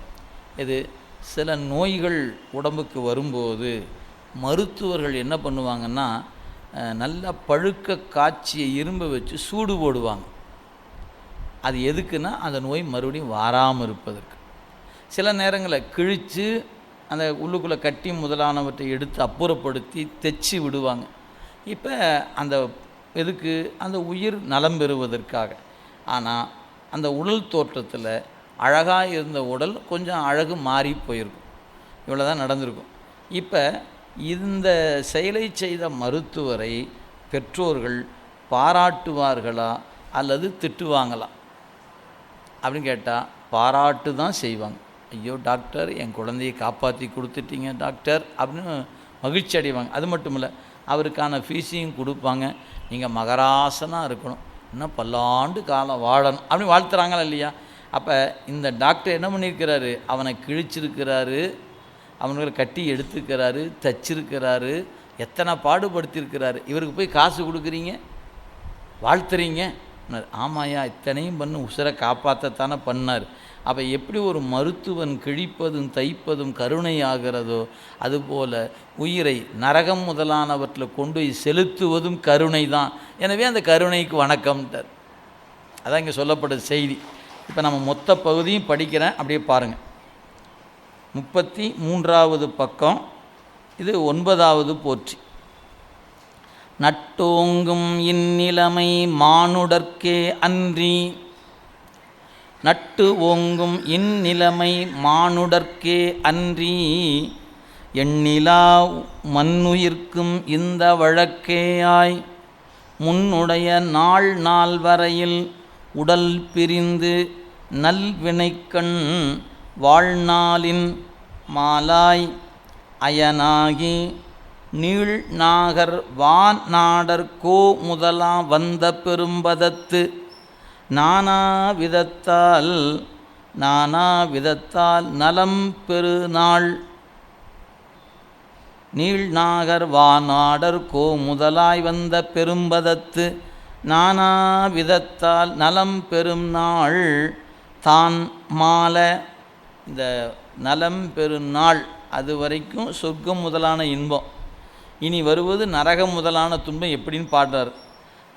தான் மால வெற்றி கடுந்தூதர் வேகத்துடன் வந்து பற்றி தம் வெங்குருவின் பால் காட்ட, இற்றைக்கும் இல்லையோ பாவி பிறவாமை என்று எடுத்து நல்லதோர் இன்சொல் நடுவாகச் சொல்லி, இவர் செய்திக்கு தக்க செயல் உறுத்துவீர் என்று வெந்துற்று உரைக்க விடை கொண்டு, மையல் தரும் செக்கின் இடை திரித்தும் தீவாயில் இட்டு எரித்தும் தக்க நெருப்புத்தூன் தழுவுவித்தும் மிக்கு ஓங்கு நாரசம் காட்சி செவிமடுத்தும் நா அறிந்தும் ஈராவுன் ஊனைத்தின் என்று அடித்தும் பேராமல் ஆங்கு ஆள் நரகத்து அழுத்துவித்தும் பின்னும் தம் வெங்கோபம் குறையாத வேட்கையராய் இங்கு ஒரு நாள் எண்ணி முதற்காணாத இன்னல் கடுநரகம் பன்னெடு நாள் செல்லும் பணி கொண்டு முன்னாடி கண்டு கடன் கழித்தல் காரியமாம் என்று எண்ணி கொண்டு வரு நோயின் குறிப்பு அறிவார். மண்டு எரியில் காய்ச்சி சுட அறுக்க கண் உரிக்க நல் நிதியம் ஈந்து தாய் தந்தை தமர் இன்புறுதல் வாய்த்த நெறி ஓணிய தேரின் கீழ் உயிர் போன கன்றாலே நீடு பெறும் பாவம் இன்றே நீங்கும் என நாடி தன் மைந்தனையும் ஊந்தோன் வழக்கே வழக்காய் நஞ்சணைய சிந்தை நமந்தூதர் வெஞ்சினத்தால் அல்லல் உறுத்தும் அருநரகம் கண்டு நிற்க வல்ல கருணை மரம் போற்றி. இப்போ இந்த பகுதியில் நரகம்னா எப்படி இருக்குன்னு பாடியிருக்கிறார். நிறைய பேர்த்துக்கு இது சும்மா டுபாக்கூருங்க அப்படின்னு சொல்கிற ஆட்கள்லாம் உண்டு. நீங்கள் மறந்துடாதீங்க, ஞானசம்பந்தர் நரகத்தை பாடியிருக்கிறார், சொர்க்கத்தை பாடியிருக்கிறார், நாவுக்கரசர் பாடியிருக்கிறார், சுந்தரமூர்த்தி சாமி பாடியிருக்கிறாங்க, மாணிக்கவாசர் பாடியிருக்கிறார், திருக்குறள் சொல்லியிருக்கு. வானோர்க்கு மிக்க உலகம் சொல்லப்படுது, வானோர் உலகம் சொல்லப்படுது. தாமரை கண்ணான் உலகு திருக்குறள் இருக்கிற சொல்லாட்சிகள் இதெல்லாம். வானோர்க்கு மிக்க உலகம் இறைவனுடைய திருவடி பேர். வானுலகத்தில் வைக்கப்படும் அது சொர்க்கம் முதலான உலகம். தாமரை கண்ணான் உலகு திருக்குறளில் இருக்கிறது, எடுத்து பார்த்துக்கொள்ள நீங்கள். ஆக வானுலகம் என்று ஒன்று உண்டு என்பதை திருக்குறள் நமக்கு சொல்லுகிறது. எனவே நரகம் உண்டா அப்படின்னு கேட்டால் உண்டு. திருமூரர் நரகத்தை பாடியிருக்கிறார்.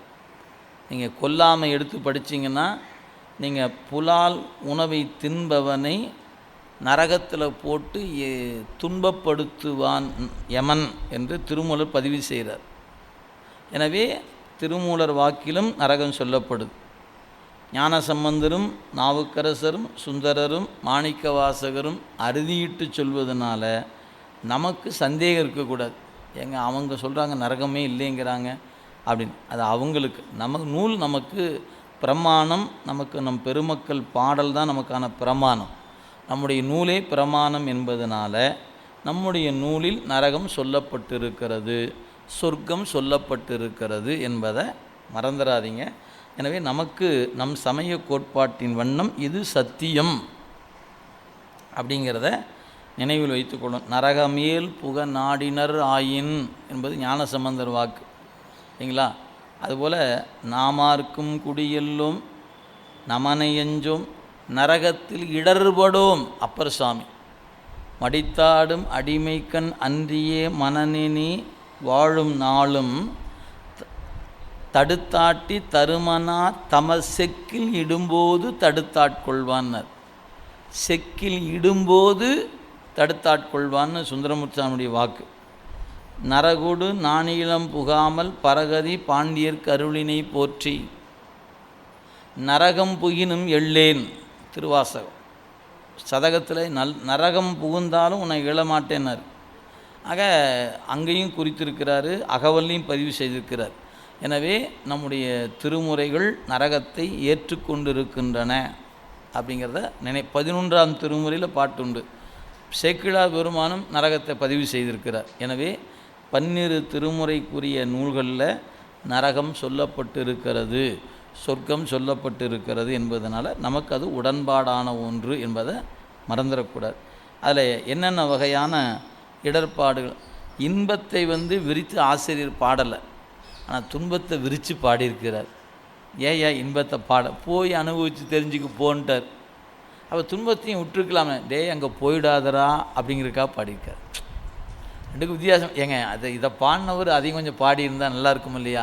நீங்கள் போய் அப்படி சிம்மாசனத்தை உட்கார்ந்து இருக்க, அப்படியே இந்த ரம்பை மேனகை ஊர்வசிகளாம் நடனம் ஆடுவார்கள், நீங்கள் அப்படி பார்த்து மகிழலாம், அப்புறம் அமுதம் உங்களுக்கு உணவாக கிடைக்கும் அப்படின்னு ஏதாவது பாடி வச்சுருந்தா எப்படி இருந்திருக்கும்? நல்லா தான் இருந்திருக்கும்.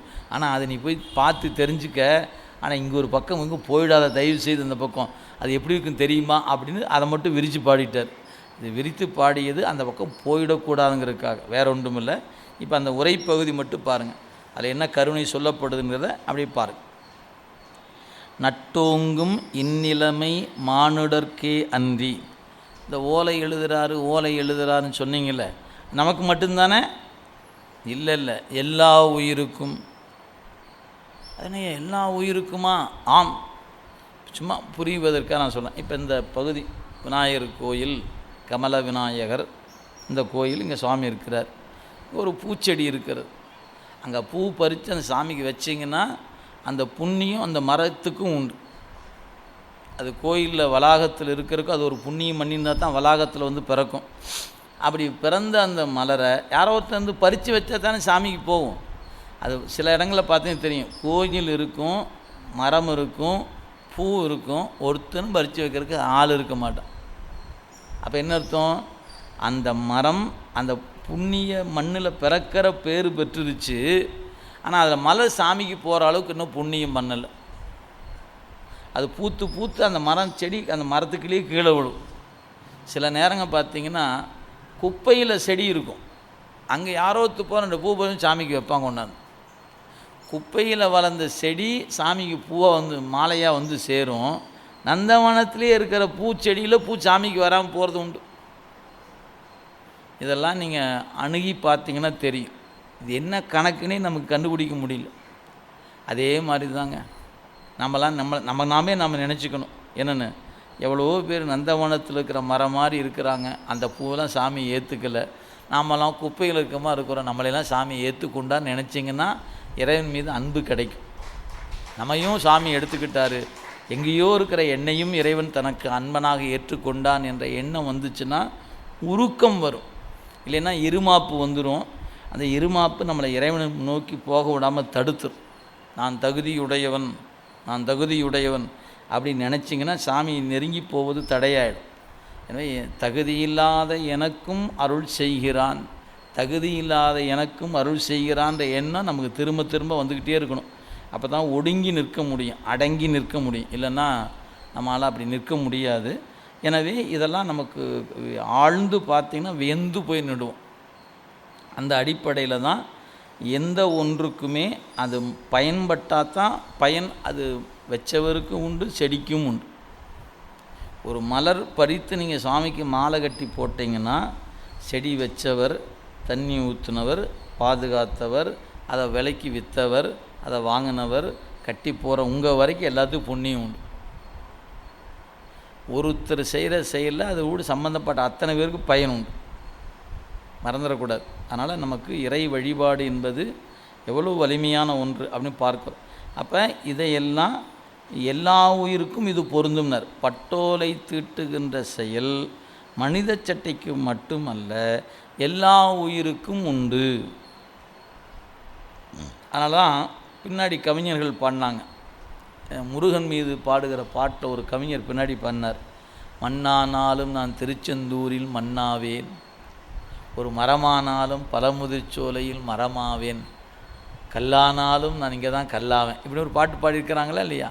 அப்போ அங்கே இருந்து அப்போ எங்கேயோ ஒரு பக்கம் கல்லாக இருப்பதை விட நான் அங்கே கல்லாக இருக்கணும் அப்படின்னு அது பக்தி பெருக்கில் பாடியிருக்கிறார். அவர் இந்த சித்தாந்தம் தெரிஞ்சு பாடினாரான்னு தெரியாது. ஆனால் பக்தியின் அடிப்படையில் சொல்லும்போது அவனுக்கு என்று ஆளாய் நிற்பதே உயிருக்கான சிறப்பு, அவ்வளோதான். அது எந்த வகையில் இருந்தாலும் சரி அப்படிங்கிறத நம்ம பார்க்கணும். அதான் இங்கே சொல்றார். எனவே எல்லா உயிர்களுக்கும் இந்த கணக்கு உண்டு என்பதை மறந்துடாது. இப்போ சில நேரங்களில் பார்த்திங்கன்னா கோயில் சார்ந்த பகுதியில் சில நாய்கள் இருக்கும், அது கோயிலுக்குள்ளேயே இருக்கும். இரவு நேரம் போனால் கோயிலையே சுற்றிட்டு கிடக்கும். தெருவுலேயும் தான் நாய் இருக்குது, அது தெருவு தான் சுற்றும். இப்போ இது நாய் என்பது இழிந்த பிறவி, ஆனால் கோயிலுக்குள்ளே இருந்ததுனால அது ஒரு புண்ணியம். கோயிலை சுற்றுற நாயாக நிற்கிதே, ரெண்டுக்கு வித்தியாசம் இருக்குது. ரெண்டுமே இழிவு தான். நாய் என்பது இழிவான பிறப்பு தான், ஆம். ஆனால் இது கோயிலை சுற்றுற நாயாக நிற்கிது, அது தெருவு சுற்றுற நாயாக நிற்கிது. இவ்வளோ தாங்க வித்தியாசம். இதில் கூட கணக்கு இருக்கான்னு கேட்டால் உண்டு. சாதாரண நினச்சிடாதீங்க. ஒவ்வொரு உயிருக்கும் அப்படி நீங்கள் அணுகி நுணுகி பார்த்தீங்கன்னா அது ஏதாவது ஒரு வகையில் சிவத்துக்கு அது பயன்படுமானால் அந்த உயிர் புண்ணியம் செஞ்சிருந்தால் தான் அந்த பொருள் சாமிக்கு வந்து சேரும். இன்றைக்கி பூ மார்க்கெட்டில் போய் பூ மாலையில் வாங்கி கொண்டு வந்து நம்ம பகுதியில் இருக்கக்கூடிய கடையில் இருக்க ஒருத்தர் மாலையை கட்டி வைக்கிறார். ஒரு 10 மாலை கட்டி தொங்க விட்டுருக்கிறார். நம்ம கோயிலுக்கு வரும்னு நினச்சி நாம் வாங்கினோம்னா சாமி கொண்டாந்து போடுவோம். அதே ஒருத்தர் இறந்துட்டார்னா அந்த மாலையை வாங்கி கொண்டு அவருக்கு போடுவோம். இப்போ அந்த கட்டுறவனுக்கு இது சாமிக்கு போகுதா இறந்தவனுக்கு போகணும்னு தெரியாது, அந்த பூவுக்கும் தெரியாது. அதுக்குன்னு ஒரு புண்ணியம் இருக்குமா இல்லையா? அந்த மலருக்கு ஒரு புண்ணியம் இருந்துச்சுன்னா அது காம்புலேருந்து உதிர்ந்து போகிறதுக்குள்ளே யாரோ ஒருத்தன் காசை கொடுத்து வாங்கிட்டு வந்து ஒன்று பிணத்துக்காவது போடுவான், இல்லை சாமிக்காவது போடுவான். ரெண்டுமே இல்லைன்னு வச்சுங்களேன், அது அப்படியே கட்டின நார்லேயே தொங்கி அப்படியே பூலாக உதிர்ந்து போய் குப்பையில் தூக்கி தான் போகணும். இது நடக்குதா இல்லையா? நாள்தோறும் நடக்குது, பார்த்துட்டு தான் இருக்கிறோம். அந்த பூவாக இருந்தாலும் கூட அந்த பூவும் ஒரு புண்ணிய மண்ணாக தான் இங்கே வந்து சேரும். சாமிகிட்ட வராதுங்க, நினைவில் வைத்து. அதனால் அது ஒவ்வொரு செயலிலும் இறைவன் கருணை அதற்குள்ளே இருக்கிறது. அதனால் சொன்னார், இது மனித சட்டைக்கு மட்டும் எழுதப்படுகிற கணக்கு அல்ல, எல்லா வகையான உயிருக்கும் இந்த கணக்கு இருக்கிறது அப்படிங்கிற சுவாமி சொல்கிறார். உமாபதி சிவம் பாருங்கள், பொருந்தி மிக்கு இருக்கும் இருவினை பயனின் இயல்பு மண்ணுலகில் உள்ள மக்கள் இனத்துக்கே அல்லாமல் எண்ணிலா மண்ணுயிர்க்கும் இந்த வழக்கையாம். எண்ணிலாத உடலில் பொருந்தி இருக்கும் உயிர்களுக்கும் இதே முறையில் அமைத்து, எது பட்டோலை தீட்டும் சொன்னார் இல்லைங்களா, அதை எழுதுவது அவருக்கு வழக்கம்னார். முன்னுடைய நாள் வரையில், முன்பு இவ்வளவு நாள் என்று வரையறுக்கப்பட்ட கால முடிவில், நாம் இந்த உடம்புக்குள்ளே வரும்போது சாமி எழுதி தான் அமைச்சிக்கிறார், இத்தனை நாள் இந்த உடம்புல நீ தங்கி இருக்கணும்னு. அந்த டேட் முடிஞ்சிச்சுன்னா கிளம்ப போகிறோம், அதுதான் வரையறுக்கப்பட்ட கால முடிவில் உயிர் பிரியுது. உடல் பிரிந்து நல்வினைக்கண் வாழ்நாளில், அப்போ பாவ புண்ணியத்தில் முதல்ல புண்ணியத்தை அனுபவிக்க வராராம். உடல் இருந்து உயிரை பிரியுமாறு செய்து நல்வினை நுகரும் காலத்தில், நல்வினை பயனை போய் எங்கே நுகர்வோம்? சொர்க்கம் முதலான இடத்துல போய் நுகரணும் சொல்கிறார். அப்படி நுகரும் காலத்தில் மாலாய் அயனாய் நீல் நாகர் வானாடர் கோமுதல் வந்த பெரும்பதத்தில் திருமால் பிரமன் இந்திரன் முதலான பெரியதொரு தெய்வ பதவியில் இருந்து நானாவிதத்தால் நலம் பெறும்னார். பல வகையான இனிய நுகர்வுகளை நுகர்ந்து வரும் காலத்து புண்ணியங்களை அனுபவித்து முடித்து பாவங்களை அனுபவிக்கும் காலம் வந்ததும், புண்ணியம் தீர்ந்துருச்சு, அடுத்து தயாராக வந்துருச்சு, எது பாவத்தை நுகர வேண்டிய காலம். அப்போ என்னாச்சு? அந்த காலம் முடிந்ததுனால யமன் தூதர்கள் வந்துட்டாங்களாம். நாள் மாலை வெற்றி கடுந்தூதர் வேகத்துடன் வந்து பற்றி தம் வெங்குருவின்பால் காட்ட, இந்த யம தூதர்கள் வந்தாங்க, உயிரை பிடிச்சி இழுத்துட்டு போய் தரன்னு கொண்டு நிறுத்தி தன் குருநாதன்ட்ட அவன் தலைவன்ட்ட கொண்டு நிறுத்தாங்களா. வெங்குருவின்பால் காட்ட என்ன பண்ணார்? அவர்னார், கூற்றுவனின் தூதுவர்கள் விரைந்து வந்து பற்றி தம்முடைய கொடுமையான தலைவனிடத்து கொண்டு போய் காட்டவும். அவர் என்ன பண்ணார்? நோட்டை எடியா, அவங்க கணக்கு என்னன்னார், இற்றைக்கும் இல்லையோ பாவி பிறவாமை. இதுதான் ரொம்ப, அதாவது அவன் கொடுமையில் தண்டனை நிறைவேற்றுகிற இடத்துல இருக்கிறவன் யார்? யமன் என்பவன் தண்டனை நிறைவேற்றுகிற ஆள், அவன் வேலை அதுதான்.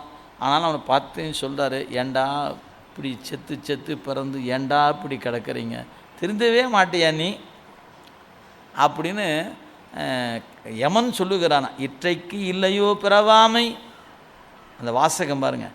கூற்றுவன் வந்து அங்கு அழைத்து வரப்பட்டவரை பார்த்து இறக்கப்பட்டு, யார்? கொடுமை தொழில் செய்கிற தலைவன், செக்கில் போட்டு ஆற்றவர், அப்படி பண்ணுற கொடுமை தொழில் பண்ணுற தலைவன் சொல்லுகிறான், இறக்கப்பட்டு சொல்லுகிறான் என்னென்னு, இற்றைக்கு இல்லையோ பிறவாமை. ஏன்னா நீ செத்து செத்து பிறக்கிறதே பொழப்பாக வச்சிருக்கிறியா, ஏண்டா இப்படி கிடக்கிறேன்னு இறக்கப்படுகிறானா. இற்றைக்கு இல்லையோ பிறவாமை என்ற எண்ணம் உனக்கு இன்னும் வரவே இல்லையா அப்படின்னு கேட்டு, இவன் திருந்துற மாதிரி தெரியல, நல்ல தண்டனை பண்ண கூடு அப்படின்னாரான். செய்திக்கு செயல் உறுத்துவீர் என்று வெந்துற்று கோபத்தோடு சொன்னாராம். இவர்கள் செய்த பாவத்திற்கேற்ப தண்டனை செயல்களை நிறைவேற்றுங்கள் என்று கோபம் கொண்டு கூற, நான் போன தடவை வரும்போது உன்னை சொன்னனா இல்லையா, இனிமேல் நரகத்துக்கு வராதரான்னு சொன்னனா இல்லையா, திரும்பி திரும்பி இங்கே வந்து நிற்கிற, உனக்கு கொடுத்தெல்லாம் 10 போல இருக்குது, நல்லா கவனிவன அப்படின்னு வேகமாக கோபமாக சொல்கிறாராம். அப்படி வெந்துவதொட்டு சொன்ன மாத்திரல அவங்க கூட்டிகிட்டு போகிறாங்களாம். என்ன பண்ணுறது? விடை கொண்டு மையல் தரும் செக்கின் இடை திரித்தும், செக்கில் போட்டு ஆட்டுவாங்களாம். மறந்துடாதீங்க, இது ஒரு தண்டனையினர், செக்கில் போட்டு ஆட்டுதல். இதெல்லாம் சுந்தரமூர்த்தி சாமியும் தில்லை பதிகத்தில் பாடியிருக்கிறார். எனவே அவங்க அழைத்து கொண்டு போய் அந்த உடம்பு நீங்கள் நினச்சிக்கலாம், ஐயோ இந்த உடம்பு செக்கில் போட்டு ஆட்டா என்னங்க ஆகுனார். அங்கே எதுக்கு அந்த தண்டனை அனுபவிக்கத்தக்க கடிய உடம்பு கொடுக்கப்படும், மறந்துடாதீங்க. இந்த உடம்பை கொடுக்க மாட்டார். சொர்க்கத்துக்கு போகும்போது இந்த உடம்பு இல்லை, லேசான உடம்பு, இன்ப நுகர்ச்சிக்குரிய உடம்பு. நரகத்துக்கு போகும்போது கடுமையான உடம்பை கொடுப்பார். ஏன், அங்கே தருகிற தண்டனையெல்லாம் தாங்குவதற்கேற்ற உடம்பை கொடுப்பார். அந்த உடம்பை அப்படி தான் கொடுக்கப்படும். அது பேர் யாதனா சரீரன்னு பேர். எனவே விடை கொண்டு யாதனா சரீரத்தில் உயிரை நிறுத்தி துன்பம் உண்டாகும்படி செக்கிலே இட்டு ஆட்டியும் தீவாயிலிட்டு எரித்தும். அப்படி நெருப்பு கொதிச்சிட்ருக்கு, அதை கொண்டு மொத்தமாக போட்டுருவாங்க, எரிக்கிற மாதிரி போட்டு எரிஞ்சிட்ருக்கோம். கீழே நெருப்பு எரிஞ்சிட்ருக்கு, நம்ம போய் நடுவில் சிக்கிக்க வேண்டியதுதான். சார் இதெல்லாம் உண்டா சார்னார். இந்த நிறைய கடையெல்லாம் போனீங்கன்னா இரவு நேரத்தில் சாயந்தர நேரத்தில் அப்படியே ஒரு சுற்றிக்கிட்டே இருக்கும், கீழே நெருப்பு எரிஞ்சிட்டே இருக்கும். பார்த்துருக்கீங்களா கடையில்? இப்படித்தாயா நரகத்தில் நம்மளையும் போட்டு எரிக்க போகிறாங்கன்னு பார்த்தா ஞாபகத்துக்கு வரணும். நீங்கள் அதை விட்டு போட்டு சாமி நமக்கு ஒரு பார்சல் பண்ணு அப்படின்னீங்கன்னு வச்சுங்க, மவனை நீ சிக்கனடா நீ அப்படின்னு போட்டு இன்னும் நல்லா போட்டு வந்து எடுத்துடுவார். அதான் இப்படியும் தண்டனை உண்டு அப்படிங்கிறத மறந்துடக்கூடாது. அதுக்கு தான் சொல்கிறார். எனவே போட்டு தீக்குள்ளே போட்டு கொதிக்கிற நெருப்பில் அப்படி போட்டு எரிக்கிறாங்களாம். அதனால் சொன்னார், தீவாயிலிட்டு எரித்தும், நெருப்பில் போட்டு எரித்தும், தக்க நெருப்பு தூண் தழுவு வீத்தும். அந்த நெருப்பு வடிவத்தில் தூண் இருக்குமா, அதை அப்படி கட்டி பிடிக்கணுமா. பிடிக்கலன்னா அவன் வச்சு சாட்டையில் 2 சாத்துவான். அந்த வலி இந்த நெருப்பு தூணை கட்டி பிடிக்கிறத விட கூடுதலாக இருக்கும். வேறு வழியே இல்லாமல் நீங்கள் நெருப்பு தூணை கட்டி பிடிக்கணுமா. இப்படி நெருப்பு தூணை கட்டி பிடிக்கிற மாதிரி செய்தும். அதுக்கப்புறம் வேற என்ன பண்ணுவாங்கன்னாரு, நல்ல பழுக்க இரும்பை காய்ச்சி இந்த காதில் விட்டு இந்த காதில் எடுப்பாங்க. நான் பாருங்கள், பெரிய நெருப்பு தூணை கட்டி தழுவி கொண்டு கிடக்குமாறு செய்தும் மிக்கு எரிகின்ற நெருப்பில் இரும்பு கோலை காய்ச்சி காதில் நுழைத்தும் அப்படின்னார். இதுக்கெல்லாம் எதுக்கு என்னன்னு சொல்லியிருந்தானா நேரம் நம்ம பயம் வந்துருக்கும் நமக்கு. ஏன் சும்மா நீங்கள் நல்ல செய்தியை கேட்கும் போதெல்லாம் காதில் கேட்காம விட்டு விட்டால் உங்கள் காதில் காய்ச்சி உள்ளே விட்டுருவாருன்னு சொன்ன வச்சுங்க. ஐயோ இது என்னையா அப்படி சொல்லிட்டாங்க, ஏன்டா வம்பு நமக்கு. ஏன் இல்லை, நான் கேட்கலான்னு தான் நினைக்கிறேன். ஒருவேளை அங்கே போய் கேட்டு நமக்கு தூக்கம் கேட்காம விட்டு காதில் வச்சு குச்சி இரும்பு காய்ச்சி ஊற்றிடுவாங்கன்னா வம்பே வேண்டாம், நம்ம போகாம விட்டுன்னு வரவே மாட்டோமா இல்லையா. நீங்கள் நல்லா இப்போ நிறைய பேர் அப்படி தாங்க நம்ம பயமுறுத்திருக்காங்க. என்ன தெரியுங்களா, இந்த திருநீர் எடுத்து நெத்தியில் பூசிட்டு ஏதோ 1-2 கீழே விழுந்து வச்சுங்கண்ணேன், அது யாராவது மிதிச்சான்னா உனக்கு நரகத்துக்கு போயிடுவேன்னாங்க. திருநீரே பூசாம விட்டோமா இல்லையா. அந்த மாதிரி நீ வகுப்புக்கு நீ கேட்காம விட்டுட்டினா நரகத்தில் போய் உன்னை காதில் வச்சு காய்ச்சி உள்ளே விட்டுருவாங்கடான்னு சொன்னால், ஏயா எனக்கு இந்த வம்பு, நான் வகுப்புக்கே வரல. அதனால தான் சாமி பார்த்தாரு, எதுக்கு எதுன்னு சொல்லலை, அது மொத்தமாக அப்படி சொல்லிட்டார். இப்படிலாம் இருக்குது, நம்ம சொல்லியிருக்கணுமா இல்லையா. நீ இப்படி சிக்கனை போட்டு நெருப்பில் போட்டு சுற்றி சாப்பிட்டின்னா உன்னை போட்டு சுற்றி சாப்பிட்ருவாங்க யான்னு சொல்லியிருந்தாருன்னா சிக்கனை சாப்பிட வேண்டாம்னு நினச்சிருப்போம். சரி, இப்படிலாம் சொல்லலை அவர், தண்டனை இருக்குதுன்னு மட்டும்தான் சொல்ல, எதுக்கு எதுன்னு சொல்லாமல் விட்டுட்டார். நல்லதாக போச்சு, அதனால் கொஞ்சம் நிம்மதியாக இருப்போம். அதனால் பாருங்கள், அதனால் சொன்னார் காதில் நுழைவித்தும். அப்புறம் நாக்கை அறிதல், நம்ம நாக்கையை அறிஞ்சிருவாங்களாம். நான் பேசும் நாவினை அறிந்து எடுத்தும். அதுக்கப்புறம் ஈரா உன் ஊனை தின் என்று அடித்தும். நம்ம கையை நம்ம உடம்பை நாமளே கடித்து சாப்பிடணும், அது ஒரு தண்டனை. அப்படி அடித்தும் அவரவர் உடலை அவரவர் தசையை அவரவை தின்னுமாறு அடித்து அறிந்து அடித்து கொடுத்தும். அதுக்கப்புறம் அங்கு ஆள் நரகத்து அழுத்து வித்தும். இன்னும் வச்சு கொடிய நரகத்தில் வச்சு மீளாதபடி அழுத்தியும். பின்னும் தம் வெங்கோபம் மாறாத வேட்கையராய். அத்தனை தண்டனை கொடுத்த பிறகும் இன்னும் என்னாகலை, கோபம் குறையிலையாம். இவ்வாறு தண்டித்த பின்னும் தங்களுடைய கொடிய சினம் மாறாமல் மேலும் தண்டிப்பதிலேயே வேட்கை உடையவராய் இங்கொரு நாள் எண்ணி முதல் காணா இன்னல் கடு நரகம்னர். இவ்வாறு அனுபவிப்பதில் ஒரு நாளும் அதன் கொடுமை எண்ணி காண முடியாத துன்பத்தை தருகின்ற கொடிய நரகத்தை 12 நாள் செல்லும் பணி கொண்டு. எனவே மிக நீண்ட காலம் கூற்றுவனின் தூதுவர்கள் பணித்து தண்டனையை கொண்டு செலுத்த. இப்போ சொர்க்கத்தில் போய் திருமால் பிரமன் இந்திரன் பதவியிலும் இருக்கலாம் புண்ணியத்தினால், நரகத்தில் பாவத்தினால் நரகத்துக்கு போய் இருப்போம். சரி, அப்படி இருந்த பிறகு இவ்வாறு முடிந்த பிறகு முன்னாடி சொல்கிறார், முன்னாடி கண்டு கடன் கழித்த காரியமாம் என்று எண்ணிக்கொண்டு உலகத்தில் தாய் தந்தையர்களான பெற்றோர் தம் குழந்தையின் நோய்களை முன்னே ஆராய்ந்து கண்டு நோய் தீர்க்கும் செயலை மேற்கொண்டிருத்தல் வேண்டும் என்று எண்ணி வருநோயின் குறிப்பு அறிவார் மண்டு எரியில் காய்ச்சி சுட அறுக்க வந்த நோயின் தன்மையை குறித்து அறிந்து தீர்க்கும் மருத்துவரிடம் செல்ல பரந்த நெருப்பில் காய்ச்சிய இரும்புக்கோலை கொண்டு சுடவும் கத்தி கொண்டு அறுக்கவும் இதெல்லாம் வைத்தியர் செய்கின்ற வைத்திய முறை. அவ்வாறு நீங்கள் பார்த்தீங்கன்னா அந்த வலிப்புன்னு ஒன்று சொல்லுவாங்க. இன்றைக்கெல்லாம் மருந்துகள் வந்துருச்சு. பழைய காலத்தில் வலிப்புன்னு வந்துச்சுன்னா பழுக்க காய்ச்சி காலை சூடு போடுவாங்க, அல்லது இரும்பு துண்டு காலை கட்டி ஏதோ ஒரு வகையில் தொடர்பு இருக்கும், காலில் இழுக்க சூடு போட்டுருவாங்க. அது போட்டால் வலிப்பு வராது. அப்படி செய்வதற்கு யார் செய்வாங்களோ அவங்கள்ட்ட கொண்டு கூட்டிகிட்டு போய் குழந்தையை காட்டணும். அது வலிப்பு சூடு போட்டவருக்கு காசும் கொடுத்துட்டு நீங்கள் நல்லா இருக்கணும் அப்படின்னு வாழ்த்திட்டு வேறு தாய் வருவாங்க. ஏன் பையன் அந்த வலிப்பில் உயிரே போயிடும். அந்த உயிர் போகாமல் காப்பாற்றுவதற்காக தன்னுடைய குழந்தையின் உடம்பில் சூடு போடும்போது அது ஒரு வடுவாக இருந்தாலும் காசு கொடுத்து வாழ்த்துறாங்க இல்லையா, அது மாதிரி இறைவன் செய்கிற செயலை வடுவாக இருந்தாலும் அது வணக்கத்துக்குரியதே அன்றி அது இழிவானதல்லன்ட்டார். எனவே தாய் தந்தையர் இவ்வாறு செய்தல் எப்படி அதுபோல தான் பெருமானும் செய்கிறான்ட்டார்.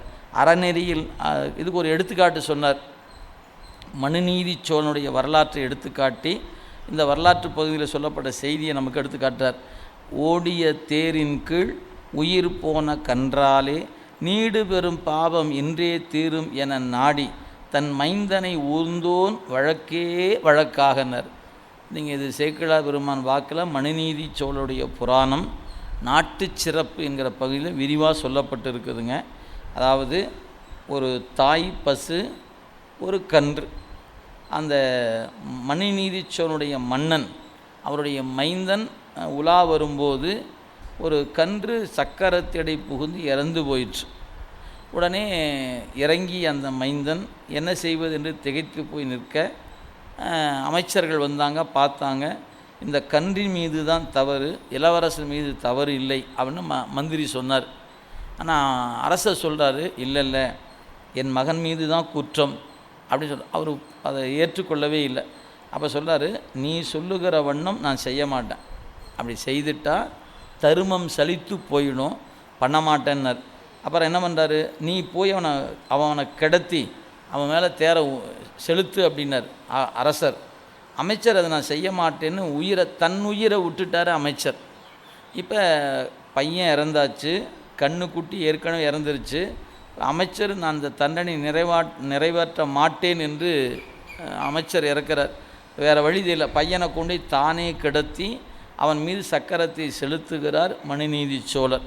சக்கரை மேலே ஏறி இறங்குது. உயிர் பிரிந்த நிலையில் சிவபெருமான் காட்சி கொடுக்கிறார். காட்சி கொடுத்து 3 உயிரையும் உயிர்ப்பிக்கிறார்.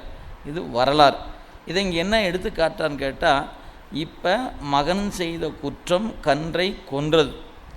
இந்த குற்றத்துக்கான தண்டனையை இப்போ அனுபவிச்சுட்டானா நரகத்துக்கு போகாமல் இருப்பான். இப்போ அனுபவிக்கலைன்னா நரகத்துக்கு போய் அவன் திருந்தணும். எனவே தந்தை மகனுக்கு தண்டனை கொடுப்பது உங்கள் பார்வையில் குற்றமாக தெரிஞ்சாலும் அது கருணை தான். ஏன் நரகம் செல்லாமல் தடுத்தான் மனுநீதி சோழர் என்பதுதான் வரலாற்று செய்தி என்று மேற்கோள் காட்டுகிற. பாருங்கள், அறநெறியில் ஆட்சி செய்த மனுநீதி சோழன் தன் மகன் ஊர்ந்த சென்ற தேரின் இடையில் புகுந்த உயிர் நீத்த பசுங்கன்றின் பாவத்திற்கு அவன் ஆளாகாமல் அப்பாவம் மகனை விட்டு நீங்க வேண்டும் என்று கருதி தன் அறிவினால் மகனையும் தேர்காலில் இட்டு ஊர்ந்து கொன்றவனின் அறநெறி போலவும். அப்போ என்ன தெரியுதுன்னு கேட்டிங்கன்னா, இந்த நுட்பம் ஒரு அருமையான நுட்பம்ங்க. அது எல்லாருடைய மனதிலும் இருக்கிற கேள்வி என்னன்னு கேட்டிங்கன்னா, நாம் ஒரு நல்ல பழக்க வழக்கத்தில் இருக்கிறோம், யாருக்கும் எந்த கெடுதலும் செய்வதில்லை, நம்மால் முடிஞ்சது நல்லது பண்ணிகிட்ருக்கோம். அப்படி பண்ணுகிற நமக்கு நிறைய துன்பம் வருது. 1 இல்லை 2 இல்லை, 1 போனால் 1, 1 போனால் 1, 1 போனால் 1. மனசு சோர்ந்து போயிடுது. என்னென்னு இந்த நல்லது பண்ணாவே இப்படி தான் வருமாட்டுக்குது, பேசாமல் நாமளும் நல்லது பண்ணுற விட்டுடலாமா அப்படிங்கிற இடத்துக்கு நகர்த்துருவோம். அப்படி நீங்கள் நினைக்கக்கூடாதுங்க, மறந்துடக்கூடாது. அப்படி யாருக்காவது நிகழுமானால் நீங்கள் ஒன்றை புரிஞ்சுக்கணும். உங்களுடைய வினை கணக்குகள் அடுத்த பிறப்புக்கு வித்தாகாமல் இப்போவே அடித்து துவைச்சி சுத்தம் பண்ணான்னு நினச்சிட்டிங்கன்னா நிம்மதியாக இருக்கலாம். நீங்கள் வினை கணக்கு ஏறுச்சுன்னா அதுக்கு பிறந்து தான் கழிக்கணும். அப்படி கழிக்காமல் உங்களுக்கு இப்போவே நீங்கள் செஞ்ச தப்புக்கு இப்போவே தண்டனை கொடுத்து இப்போவே நீக்கிறான்னு நினச்சிட்டிங்கன்னா உங்களுக்கு மிகப்பெரிய ஆறுதல் கிடைக்கும். நான் எல்லாருக்கும் அது சரியாக பொருந்தாது. ஆழமாக சிந்திச்சிங்கன்னா அதுதான் பொருந்தும். அது நீங்கள் உங்கள் அறிவுக்கு தக்கவாறு புரிந்து கொள்ள வேண்டும். எனவே இறைவனுடைய கணக்கு ஒருபோதும் தப்பாக இருக்கவே இருக்காது. அவன் நமக்கு துன்பத்தை கொடுக்குறான்னா அந்த துன்பத்தின் வழி நம்மை திருத்தம் செய்கிறான் என்பது பொருள். அதை விட்டுட்டு நீங்கள் என்ன இப்படி பண்ணிட்டார் என்ன அப்படி பண்ணிட்டார் அப்படின்னு புலம்புவதனால ஒன்றும் ஆகப்போதில்லை. திருத்தம் எப்போ நிகழும்னா தண்டனையை அனுபவிச்சாதான் திருத்தம் நிகழும். அது நமக்கு இது தண்டனை, இது எப்போவோ நாம் யாருக்கோ செய்திருக்கிறோம், அது இன்றைக்கி நமக்கு வந்திருக்குதுன்னு கருதணும். அதை விட்டு போட்டு நான் நல்லவன், எனக்கு ஏன் இப்படி நடக்குது, எனக்கு ஏன் இப்படி நடக்குது. நல்லவனுக்கு கொடுக்குறக்கு அவனுக்கு கண் குருடனா என்ன? அவனும் 3 கண்ணு உடையவன். அவனும் கண்ணை மூடிட்டு உங்களுக்கு நீங்கள் ரொம்ப நல்லவர் போனால் அவருக்கு துன்பப்படுத்தி அவனை எழுதி வச்சுட்டு கங்கணம் கட்டிட்டு துன்பப்படுத்த வேலையாக அவருக்கு என்ன? அவருக்கு அதுதான் வேலையா? இல்லையே. கருணை மிக்கிற தாயிற் சிறந்த தயாவான தத்துவன் அப்படின்னு படிக்கிறோம். அம்மா காட்டுகிற கருணை விட 1000 மடங்கு கருணை உடையவன் படித்து போட்டு அந்த சாமி என்னை போட்டு என்னை துன்பப்படுத்துதுன்னா அப்போ நீங்கள் படிக்கிறதுக்கும் உங்கள் வாழ்க்கை நடப்பதுக்கும் உங்களுக்கு சம்மந்தம் இல்லாமல் இருக்குதுன்னு அர்த்தம். நீங்கள் அனுபவிக்கணும். அப்போ சாமி எனக்கு கருணையோடு இதை கொடுக்குறான். ஏன் கொடுத்துருக்குறான்? இந்த நாளைக்கு நரகத்தை போய் அனுபவிக்க வேண்டிய துன்பத்தை இப்போவே கொடுத்துட்டான். எனக்கு நரகமெல்லாம் இல்லை அப்படின்னு தெளிவாக இருக்கணும். நாம் இல்லைன்னா நரகத்துக்கு போய் திருந்துனா ரொம்ப கஷ்டம்ங்க. அது போகாமையே நம்மளை திருத்தம் செய்கிறான்னு நினச்சிட்டிங்கன்னா அது வெளியே வந்துடலாம். இதுதான் அடிப்படை. உங்கள் அறிவுக்கு ஏற்ற போது பார்த்து கொள்ளுங்கள். எனவே மனுநீதி சோழன் எதுக்காக மகன் மீது சக்கரத்தை செலுத்தினான்னா மகன் நரகத்துக்கு போகாமல் இருக்கட்டுங்கிறக்க தண்டனை அப்பயே கொடுத்துட்டான். அந்த வழக்கு போலன்னர். எனவே வெஞ்சினத்தால் அல்லல் உறுத்தும் அதை சொல்கிறார். நஞ்சனைய சிந்தை நமன் தமர் நஞ்சு போன்ற கொடிய மனமுடைய கூற்றுவனின் தூதுவர்கள் வெஞ்சினத்தால் அல்லல் உறுத்தும் அருநரகம் கண்டு நிற்க வல்ல கருணை மரம் போற்றி. இந்த கருணைக்கு மரக்கருணை என்று பெயர். எனவே அந்த வகையில் நரகத்தை கொண்டு போய் திருத்தம் செய்கிறான் இறைவன் அப்படின்னார். சரி, இப்படி இறைவன் நம்மளை சொர்க்கத்துக்கும் அப்புறம் நரகத்துக்கும் அப்புறம் மண் உலகத்துக்கும் நம்மளை மாற்றி மாற்றி அனுப்புகிறார். நாமளும் மேலையும் கீழையும் சுற்றி வந்துகிட்டே இருக்கிறோம். இப்படி சுற்றுவதனால என்ன சார் ஆகும் அப்படின்னு கேட்டிங்கன்னா அறிவுக்குள்ளே இருக்கிற அழுக்கு காணாமல் போகும். எங்கள் சுற்றுனா அழுக்கு போகுமா? வாஷிங் மிஷினில் காண்க. சுற்றுதா? 2 வகையாக சுற்றுது, மறந்துடாதீங்க. ஒரு மிஷின் இப்படி சுற்றும், இன்னொன்று இப்படி சுற்றும். இப்படி சுற்றுறதை நரகம் சொர்க்கம் நரகம் சுற்றுறன்னு வச்சுங்க. இது மண்ணுக்குள்ளேயே சுற்றுறதுன்னு நினச்சிக்கோங்க. மொத்தத்தில் சுற்றுனா அழுக்கு போயிடும். அப்புறம் என்ன பண்ணோம்? 1ல் வச்சா பத்தாது, 3ல் வை, 4ல் வைன்னு வைக்கிறோமா இல்லையா? அப்போ நம்மளை என்ன பண்ணிட்டு இருக்கிறாரு? ஸ்பீடாக வச்சு நல்லா துவைக்கிறாரியா? ரைட், அழுக்கு போகிறதுக்கு தான் துவைக்கிறார். வேலை முடிஞ்சு வச்சு. இந்த துணி துவைக்கும் போதெல்லாம் சைவ சித்தாந்தம் ஞாபகத்துக்கு வரணும், மறந்துடாதீங்க. இந்த துணி மாதிரி தான் என்னையும் துவைக்கிறாரு, இந்த துணி மாதிரி தான் என்னையும் துவைக்கிறாருன்னு நினச்சிங்கன்னா நிம்மதியாக முச்சு விட்டுட்டு கம்முன்னு உட்காந்துக்கலாம். இல்லைன்னு வச்சுக்கோங்க, ஐயோ என்ன போட்டு துவைச்சி எடுக்கிறாருங்க, என்ன போட்டு துவைச்சி. அப்புறம் நீ அழுக்கு இருந்தால் துவைச்சித்தானே எடுத்தாகணும். யாராவது நல்ல சட்டையை போய் வாஷிங் மிஷினில் போடுவீங்களா? இல்லைங்க, அயன் பண்ணி வச்சுருக்கிறேன், ஒரு 3 மாதம் ஆச்சு, எடுக்கவே இல்லை. சரி, எதுக்கு ஒரு தடவை போடுவோமே, போட்டு எடுப்போமா என்ன? இல்லை, அழுக்காக இருந்தால் மட்டும்தான் போட போகிறோம், இல்லைன்னா போட போகிறதில்ல. அது மாதிரி பெருமான் நம்மகிட்ட இருக்கிற அறிவுக்குள்ளே இருக்க அழுக்க தீக்கிறக்காகத்தான் உலகம் என்கிற அந்த வாஷிங் மிஷினுக்குள்ளே நம்மளை கொண்டு போட்டு என்ன பண்ணுறாரு? சோப்பு தூள்லாம் போட்டு ஊற வச்சு விட்டு சுத்தப்படுத்துகிறார். எனவே அதை மறந்துடாதீங்க. இப்படி மேலும் கீழும் போவதனால தான் அந்த உயிர் என்னமாகுது? சுத்தமாகுது. இப்போ சில நேரங்களில் பார்த்திங்கன்னா நம்ம வீட்டில் காஃபி அல்லது டீ ஒரு காலை எழுந்துச்சின்னு ஒரு கப்பில் போட்டு ஒரு டவரா ஒன்று கீழே கொண்டாந்து கொடுக்குறாங்க. இதுக்கு அவங்க கொதிக்க போனால் கொடுத்துருவாங்க. அது வச்சுருவாங்க. நீங்கள் என்ன பண்ணணும், உங்களுக்கு எவ்வளவு சூடு வேணுமோ அது தக்கவாறு நீங்கள் ஆற்றி சாப்பிட்டுக்கலாம். சரி, இப்போ அந்த டீயை எடுத்து மேலேயும் கீழேயும் தள்ளினா என்ன ஆகுது, கீழே இருக்கிற தூக்கி மேலே, மேலே இருக்கிறபடி கீழே மாற்றினா என்ன ஆகுது, சாப்பிட்ற அளவுக்கு பக்குவம் ஆயிடுதா இல்லையா? அப்போ சாதாரண டீயை மேலேயும் கீழேயும் தள்ளுனா பக்குவம் ஆகுதுன்னு சொன்னால் நம்ம ஆக மாட்டோமா என்ன? நம்மளை டீ ஆற்றுற மாதிரி ஆத்துறாரியா அப்படின்னு நினச்சிட்டிங்கன்னா சரி, ஓகே. இப்போ சுவாமி நம்மளை காப்பி மாதிரி சாப்பிட போகிறாரு, டீ மாதிரி சாப்பிட போகிறாரு, நாம் கொஞ்சம் சூடாக இருப்போம் போல் இருக்குது, ஆற்றிக்கிட்டு இருக்கிறாரு, அவ்வளோதான். இப்படி ஒவ்வொரு செயலும் இறைவன் செயலாக நீங்கள் பார்க்கணும். இப்படி செயல் செய்வதனால உயிரினிடத்துக்கிற அழுக்கு மெல்ல மெல்ல தேயும். ஒரே நாளில் தேயாதுங்க, மெல்ல மெல்ல தான் தேயும். சரி, அப்படியே தேஞ்சிக்கிட்டே வந்துச்சுன்னா ஒரு நாள் இந்த உயிருக்கு கொஞ்சம் பக்குவம் வாய்க்கும். என்ன பக்குவம்? குருநாதன் ஒருத்தர் இருக்கிறாரு, குரு என்று ஒருவர் வேண்டும் அப்படின்னா, ஆமாங்க குரு வேணும் அப்படிங்கிற இடத்த நகர்ந்து வருவதற்கே போயிடும் பல பிறவி. ஏன், நம்மளாம் குருவே தேவையில்லைன்னு பேசின ஆள் தானே ஒரு காலத்தில். யாரையா அவர் என்ன 3 கை 3 காலாக வச்சுருக்கிறாரு, நம்மளை மாதிரி தானே இருக்கிறாரு. இப்போ தான் என் கூட கொஞ்சம் சாப்பிட்டாரு, அவரும் பசிக்குதுன்னு சாப்பிட்டாரு, நானும் சாப்பிட்டேன், அவரும் காப்பி சாப்பிட்டேன், நானும் காப்பி சாப்பிட்டேன், அவர் தூக்கம் தூங்குனேன், நானும் தூங்குனேன். இன்னும் அவர் மட்டும் குருநாதருங்கிற, நான் மட்டும் சாதாரண ஆளா? அப்படின்லாம் நாம் தான் வேண்டாவாதம்னு நிறைய பேசியிருப்போம். சாமி பார்த்துட்டு நல்லா பேசுகிறான் ஐயா, அவனை தூக்கி உள்ளே போடுன்னு போட்டிருப்பார்ல, அந்த மாதிரி தான் இப்போ சாமி என்ன பண்ணுறாரு, நீங்கள் கவனித்து கொண்டே இருக்கிறார். அப்போ குரு என்பவர் யார், குரு என்பதை ஏற்றுக்கொள்ளுங்கிற அறிவு அவ்வளோ சீக்கிரம் வராது. ஆனால் மணிவாசகர் பதிவு செய்தார், குருநாதன் வேண்டாம் என்று சொல்வது சிறுமை, அதை செஞ்சிடாதன்னார். அருவரத்தொருவன் அவனியில் வந்து குருவரனாகி அருளிய பெருமையை சிறுமை என்று இகழாதே. தப்புப்பா, அப்படி பேசாதன்ட்டார். எனக்கு இன்னும் பக்குவம் வரலைங்க, குருவை ஏற்றுக்கிற அளவுக்கு நான் அறிவு பக்குவம் ஆளுன்னு சொல்லி நான் விலகி நிற்கலாம்.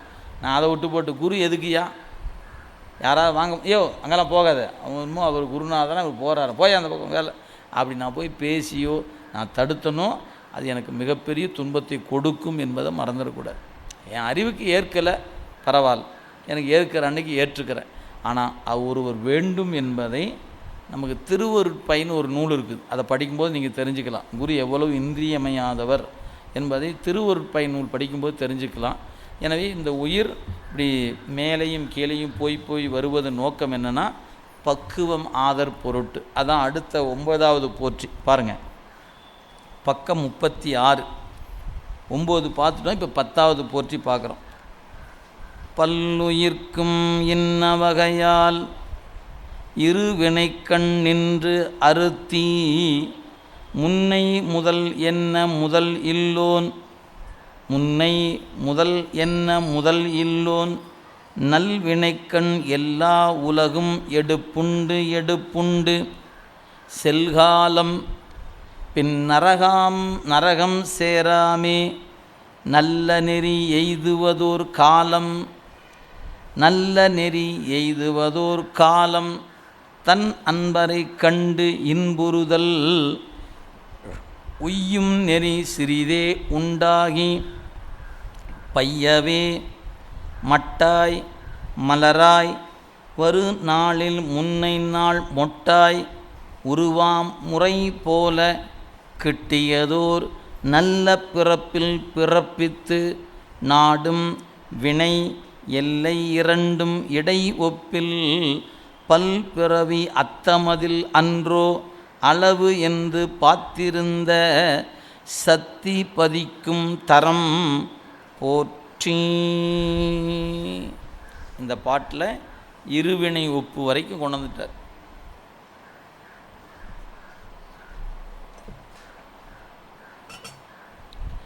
இவ்வாறு சொர்க்கம் நரகம், சொர்க்கம் நரகம் மண்ணுலகம் இப்படி 3லையும் மாறி மாறி வந்து போயிட்டுருக்குறோம். 84 லட்சம் பிறப்பு சுற்றி சுற்றி வந்துக்கிட்டே இருக்கிறோம். அப்படி வந்ததில் என்னாச்சு அப்படின்னு கேட்டால் பல்லுயிருக்கும், எது கோடான கோடி உயிர்களுக்கும் இன்ன வகையால் இருவினைக்கண் நின்றருந்தி, அப்படியே உரை பார்த்துக்கொள்ளுங்க. இதுவரை கூறப்பெற்ற முறையில் காத்தருளிய பல உயிர்களுக்கும் கட்டுநிலை நீங்கும் வரை இருவினை பயன்களை நுகரச் செய்து, நாம் செய்த வினை எதுவோ அதை நமக்கு ஊட்டுதல், இருவினை பயனை நுகரச் செய்தல். அதுக்கப்புறம் முன்னை முதல் என்ன முதல் எல்லோ, இறைவன் அவனுக்கு முன்னை வினை எதுவும் கிடையாது. பாருங்கள், தனக்கு மேல் ஒருவன் இல்லாத எல்லா உலகிற்கும் முதல்வனாகி இறைவன், அவன் மேல் ஒருவன் இல்லான் எங்கள் இறை என்பார் உமாபதி சிவம். அவனுக்கு மேலே இன்னொருத்தன் இல்லை. அதனால் முன்னை முதல் என்ன முதல் இல்லோன், தமக்கு மேல் ஒருவன் இல்லாத எல்லா உலகுக்கும் முதல்வாகி இறைவன் நல்வினைக்கண் எல்லா உலகும் எடுப்புண்டு எடுப்புண்டு. நீங்கள் செய்து வைத்த புண்ணியத்துக்கு தக்கவாறு புண்ணிய உலகங்களில் பிறக்கச் செய்து அந்த விடயங்களை நுகரச் செய்து அதிலிருந்து மீண்டும் மண்ணுலகத்துக்கு கூட்டு வரார். உயிர்களை ஈரேற்றும் இருவினைக்கு இருப்பிடமான மாயா உலகங்கள் மாறி மாறி வருகின்ற முறையில், எனவே எடுப்புண்டு எடுப்புண்டு, செத்து செத்து பிறந்து மாறி மாறி பிறந்து வேறு வேறு உடம்புக்குள்ளே புகுந்து 224 புவனம் அப்படிங்கிற புவனத்தில் எல்லா இடத்துக்கும் போய் வந்து அப்படின்ற தக்கவாறு நம்ம செய்து, பிறகு செல் காலம் ஐந்தொழில் நிகழ்த்துகின்ற காலத்தில் பின் நரகம் சேராமே இந்த உயிர் நரகத்துக்கு போகாதிருக்கும் பொருட்டு நல்ல நெறி எய்துவதோர் காலம் தன் அன்பரை கண்டு. இந்த உயிர் செத்து செத்து பிறந்து பக்குவப்பட்டு இந்த உயிருக்கு இப்போ என்ன தோணுதுன்னா, மறந்தும் யாருக்கும் கேடு செய்யக்கூடாது என்ற அறிவு வருது. திருவள்ளுவர் அறிவுறுத்துவார், மறந்தும் செய்யற்க பிறன் கேடும்பர். அது மாதிரி நமக்கு பிறருக்கு கேடு செய்யாதிருக்க வேண்டும் என்ற நல்ல அறிவு வாய்க்குது. எதனால்? செத்து செத்து பிறந்ததுனால். நீங்கள் ஒரு துன்பத்தை தொடர்ந்து நுகர ஒரு கட்டத்தில் ஒரு சலிப்பு ஏற்படும் போது, எந்த பாவம் செய்து வைத்தனோ இப்படி அனுபவிச்சுட்டு கிடக்கிறேன், இனிமேல் யாருக்கும் எந்த பாவம் செய்யக்கூடாதுன்னு அறிவு வாய்க்கும். அதுதான் அனுபவத்தினால் வருகிற அறிவு. அதனால் இறைவன் என்ன பண்ணுகிறான்? அனுபவப்படுத்துகிறான். அவன் எல்லாரையும் ஒரே மாதிரி இல்லை. சிலருக்கு அனுபவத்தில் தான் திருத்தம் வரும்னா அனுபவித்து தான் திருத்தி ஆகும். அது சொல்கிறார். எனவே அவ்வாறு நல்ல நெறி எய்துவதோர் காலம் தன்னில்னர். எனவே செல்காலம் ஐந்தொழிலை நிகழ்த்தும் காலத்தில் நரகம் செல்லாமை, அந்த உயிர் பின்பு நரகத்துக்கு செல்லாமல் நல்ல நெறி எய்துவதோர் காலம் தன் அன்பரை கண்டு முத்திக்கு செல்லும் நிலை உண்டாகும் காலத்தில் மெய் அடியவரை கண்டு என்ன பண்ணாராம்? இன்புறுதல் உய்யும் நெறி சிறிதே உண்டாக்கி முதல்வனாகிய தன்னையே கண்டது போல அவ்வுயிர் இன்புற்று மெய் அடியார் ஏவின பணிகளை மகிழ்வுடன் ஏற்றுச் செய்யுமாறு சிறிது அளவு நன் அறிவை உண்டாக்கி. இந்த குறிப்பு மட்டும் கொஞ்சம் கவனமாக பாருங்கள். அதாவது செத்து செத்து பிறந்துக்கிட்டே இருக்கிறோம். முத்தி பேருக்கு போவதற்கு உயிர் தகுதி பெறணும். அந்த தகுதிக்கான குறிப்பு என்ன அப்படின்னு கேட்டால், சிவனுடைய அடியாரை காணும்போது நல்ல நெறி எய்துவதோர் காலம் தன்னில் காலம் தன் நண்பரை கண்டு, சிவபெருமானுடைய அடியவரை கண்டு அவங்க இன்புறுதல் உய்யும் நெறி சிறிதே உண்டாக்கி, அந்த அடியவரை கண்ட பொழுது சிவபெருமானையே காண்பது போல கண்டு இன்புற்று அந்த அடியார்கள் நமக்கு ஒரு வேலை சொல்கிறாங்க, இதை செய் அதை செய்ன்னு சொன்னால் சிவமே சொன்னதாக கருதி வேலை செய்வது. அதை விட்டு நம்ம என்ன பண்ணுவோம்? நீ என்ன எனக்கு வேலை சொல்கிற, உன் வேலை நீ பார், என் வேலை எனக்கு தெரியாதா எனக்கு அப்படின்னு சொல்லுவோமா இல்லையா? அப்படி சொன்னால் அது ஆணவ மலச்சார். சொல்லும்போது பெருமான் நமக்கு ஒரு ஆணை பிறப்பித்திருக்க, அடியார் மூலிமா ஒரு வேலை சொல்லியிருக்க, செய்வோம், பெருமான் சொன்னது அப்படின்னு நினச்சிட்டிங்கன்னா அது பக்குவம். நீ யார் எனக்கு சொல்லுன்னு நினச்சிங்கன்னா அபக்குவம் என்று சொல்லலாம். அவ்வளோதான் அது செய்தி. அப்போ இறைவன் அடியவர்கள் சொல்லுகிற பணியை இறைவன் சொன்னதாகவே கருதி செய்கிறார். பாருங்கள், முதல்வனாகிய தன்னையே கண்டது போல அவ்வுயிர் இன்புற்று மெய் அடியார் ஏவின பணிகளை மகிழ்வுடன் ஏற்று செய்யுமாறு சிறிது அளவு, மொத்தமாலாம் வரலைங்க, கொஞ்சோண்டு வச்சிருக்கு தான், சிறிதளவு நல் அறிவு உண்டாக்கி. சரி, இப்போ அந்த அறிவு வந்துருச்சு. எப்படி? ஒரு பூவில் அது மொட்டாக இருக்கும்போது வாசனை வெளிப்படுவதில்லை, அரும்பாக இருந்து மலராகும்போது தான் வாசனை வெளிப்படுதல்லவா? அது மாதிரி பையவே மட்டாய் மலராய் வருநாளில் முன்னை நாள் மொட்டாய் உருவாம் முறை போல. எப்படி சொல்ல பாருங்கள். நல் வழியே மெதுவாக தேனுள்ள மட்டுனா தேனுண்ண மலராய் மலரும் நாளைக்கு முன்னாளில் அரும்பாக உள்ள வடிவு கொண்டுள்ள முறைமை போல. நீங்கள் அரும்பாக இருக்கும்போது அதில் இருக்க தேனும் வெளிப்படாது, வாசனையும் வெளிப்படாது. மலரும் தருவாயில் வரும்போது தான் அந்த வாசனை வெளிப்படுகிறது. இந்த வாசனை நேற்று ஏன் இல்லை, இப்போ எப்படி வந்துச்சுன்னு கேட்டால், நேற்று பக்குவம் ஆகலை, வாசனை வரல. இப்போ மலரும் தருவாயில் வந்துருச்சு, வாசனை வந்தது. வாசனை எங்கேருந்து வந்துச்சு? அங்கிருந்து தான் வந்துச்சு. அப்போ பக்குவப்பட்டு விட்டால் மலரில் வாசனை புலப்படுவது போல உயிரிடத்திலும் புலப்படும் என்பது பொருள். சொல்ல பாருங்கள். நாடும் கிட்டியதோ நல்ல பிறப்பில் பிறப்பித்து. நமக்கு நல்ல வினை அமைந்திருந்தால், புண்ணியம் செய்திருந்தால் நமக்கு வாய்ப்பு எப்படி இருக்கும்? இந்த நெறிகளில் கூட்டிகிட்டு போய் கையை பிடிச்சி கொண்டு போய் விடக்கூடிய சூழல் நமக்கு அமையும். அதான் சொல்றார், திருவருளை அடைதற்குரிய நல்ல பிறப்பில் பிறக்கச் செய். இப்போ சுவாமி தமிழகத்தில் 8 கோடி பேர் பிறந்திருக்கிறாங்க. இன்றைய நாளில் 8 பேருக்குமே இந்த வாய்ப்பு கொடுக்கல. ஒரு சிலருக்கு கொடுக்குறாரு, ஒரு சிலருக்கு இல்லை. இவருக்கு ஏன் கொடுக்கல, அவருக்கு ஏன் கொடுத்துருக்கிறாருன்னா, இவங்களுக்கான புண்ணியம் இருக்குது, கொடுக்குறார். அவங்க அந்த புண்ணியத்தை பண்ணலை, பண்ணும்போது கொடுப்பார். அப்படி தான் நீங்கள் பார்க்கணும். நல்ல காலம் வாய்க்கும்போது அது நல்ல பிறப்பில் பிறக்கச் செய்து, நாடும் வினை எல்லை 2 இடையொப்பில், இருவினை ஒப்பு என்கிற ஒன்று நிகழுகின்ற காலத்தில் அப்படின்னா இடையொப்பில் இருவினை ஒப்பு உண்டான போது பல் பிறவி அத்தமதில் அன்றோ. இதுகாரும் எடுத்து வந்த பிறப்புகள்லாம் முடிவு பெறுகிற காலம்னர். பல் பிறவிகளும் முடிவதற்குரிய காலம் என்று திருவுள்ளம் கொண்டு அளவு என்று பார்த்திருந்து சத்தி நிதி பதிக்கும் தரம் போற்றி. சத்தினிபாதம் என்று அதற்கு பெயருங்க.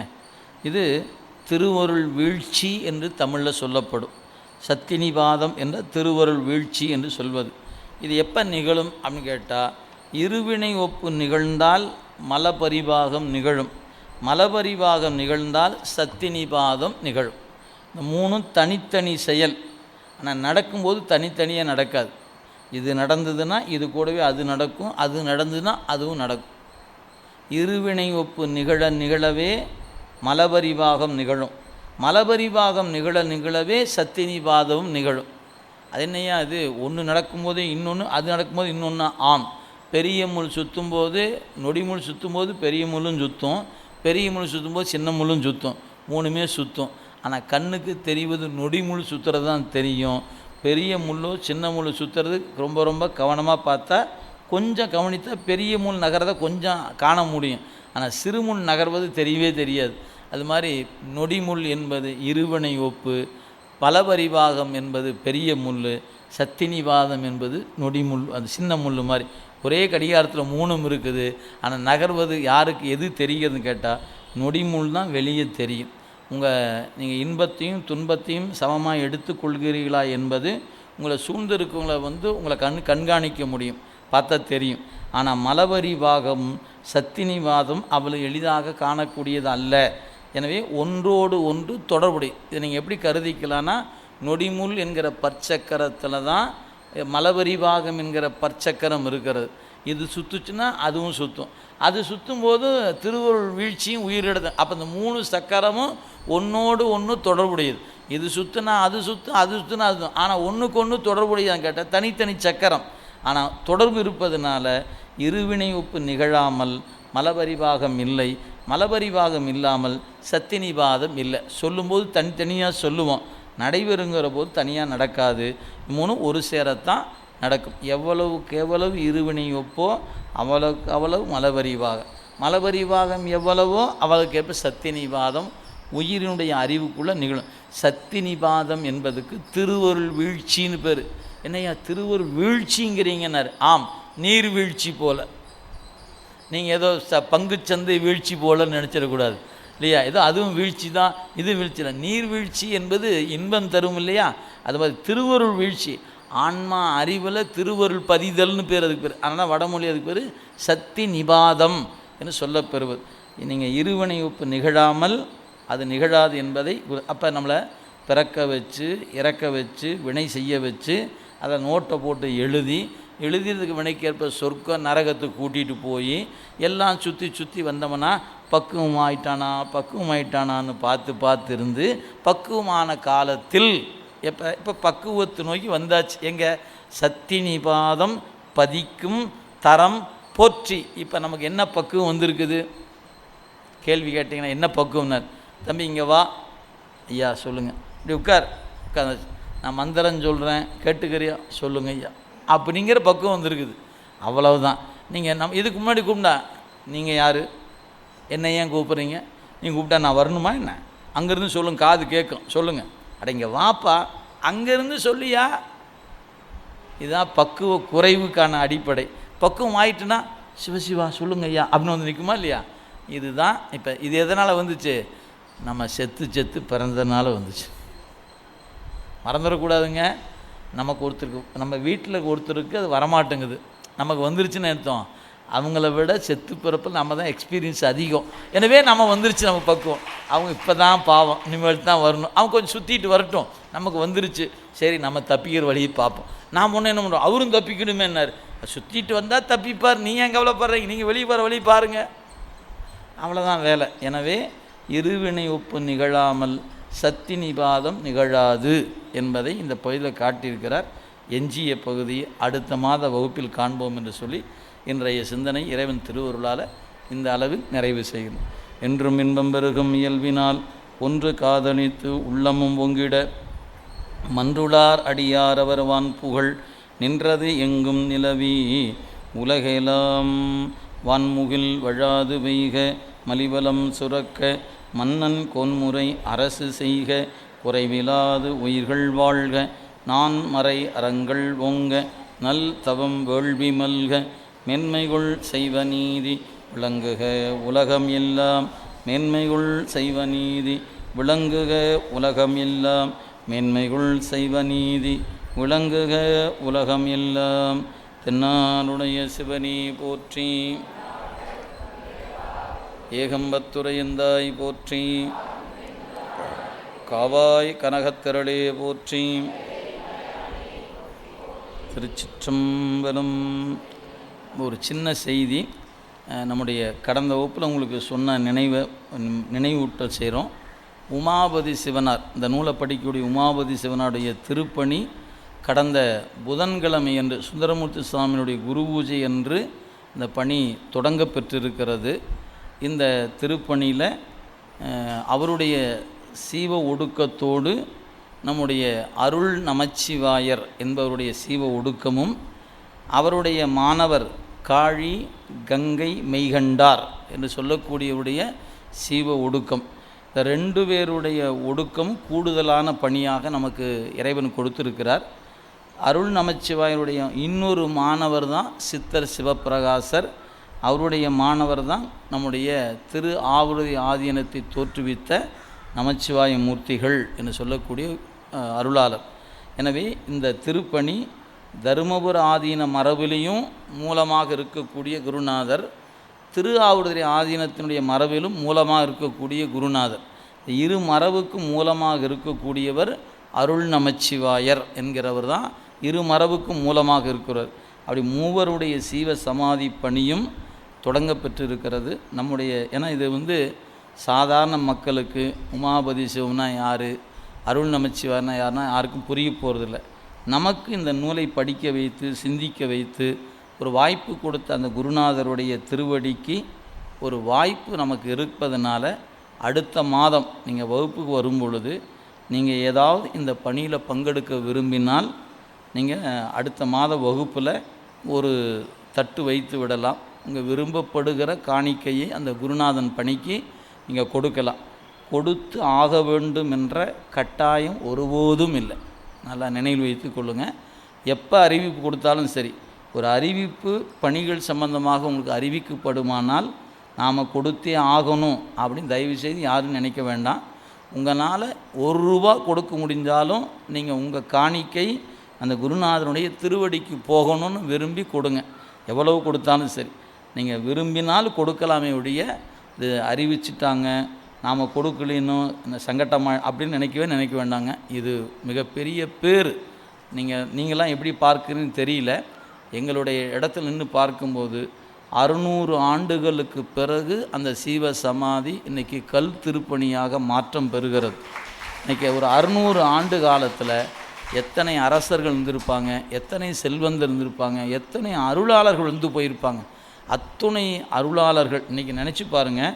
நமசிவாய மூர்த்திகள் காலத்தில் அந்த பரம்பரை வலிமை பெற்று திருமடம் அமைய பெற்று இன்றைக்கி 24வது குருமகா சன்னிதானம் பீடத்தில் இருக்கிறாங்க. அதே போல் தருமையில் எடுத்துக்கிட்டிங்கன்னா 27வது குருமகா சன்னிதானம் பீடத்தில் இருக்கிறாங்க. அவங்க கீழே எத்தனையோ மிகப்பெரிய செல்வந்தர்கள் இருக்கிறாங்க. அப்படி கையை காட்டினா செய்யறதுக்கு ஆட்கள் இருக்கிறாங்க. ஆனால் அப்படிப்பட்டவங்களுக்கெல்லாம் கிடைக்காத இந்த பணி சாதாரணமாக இருக்க நம்போன்று இருக்கவருக்கு இந்த பணி கிடைத்திருக்கிறது. அதனால் ஒரு வகையான ஒரு சொல்ல முடியாத ஒரு பேரானந்த நிலைங்க. அது யாருக்கு எப்படி பார்க்குறோமோ அது போல் இது ஒரு நல்ல வாய்ப்பு. அருணந்தி சிவனாருக்கும் அந்த சிவ சமாதி செய்கிற பணி இருக்கிறது. உமாபதி சிவனாருக்கும் செய்ய போகிறோம். 2 குருநாதர்கள் சேர்ந்து செய்கிற வாய்ப்பு இருப்பதனால சித்தாந்தம் படிக்கக்கூடிய மாணவர்கள் தங்கள் விரும்பினால் விரும்புகிற பங்களிப்பை கொடுத்து இந்த பணியில் பங்கெடுத்து கொள்ளலாம். இப்போ எதுவும் வேண்டியதில்லைங்க. அடுத்த மாதம் வரும்போது ஒரு அறிவிப்பு கொடுக்கப்படும். முடிஞ்சால் உணவிடையும் பொழுது நம்ம ஒரு அறிவிப்பு கொடுக்கலாம். விரும்புகிறவர்கள் இங்கே பெருமானுக்கு உங்களுடைய காணிக்கையாக கொடுக்கலாம் என்பதை பணிவோடு தெரிவித்துக் கொள்கிறோம். இது கட்டாயமானது அல்ல. சிவாயனம்.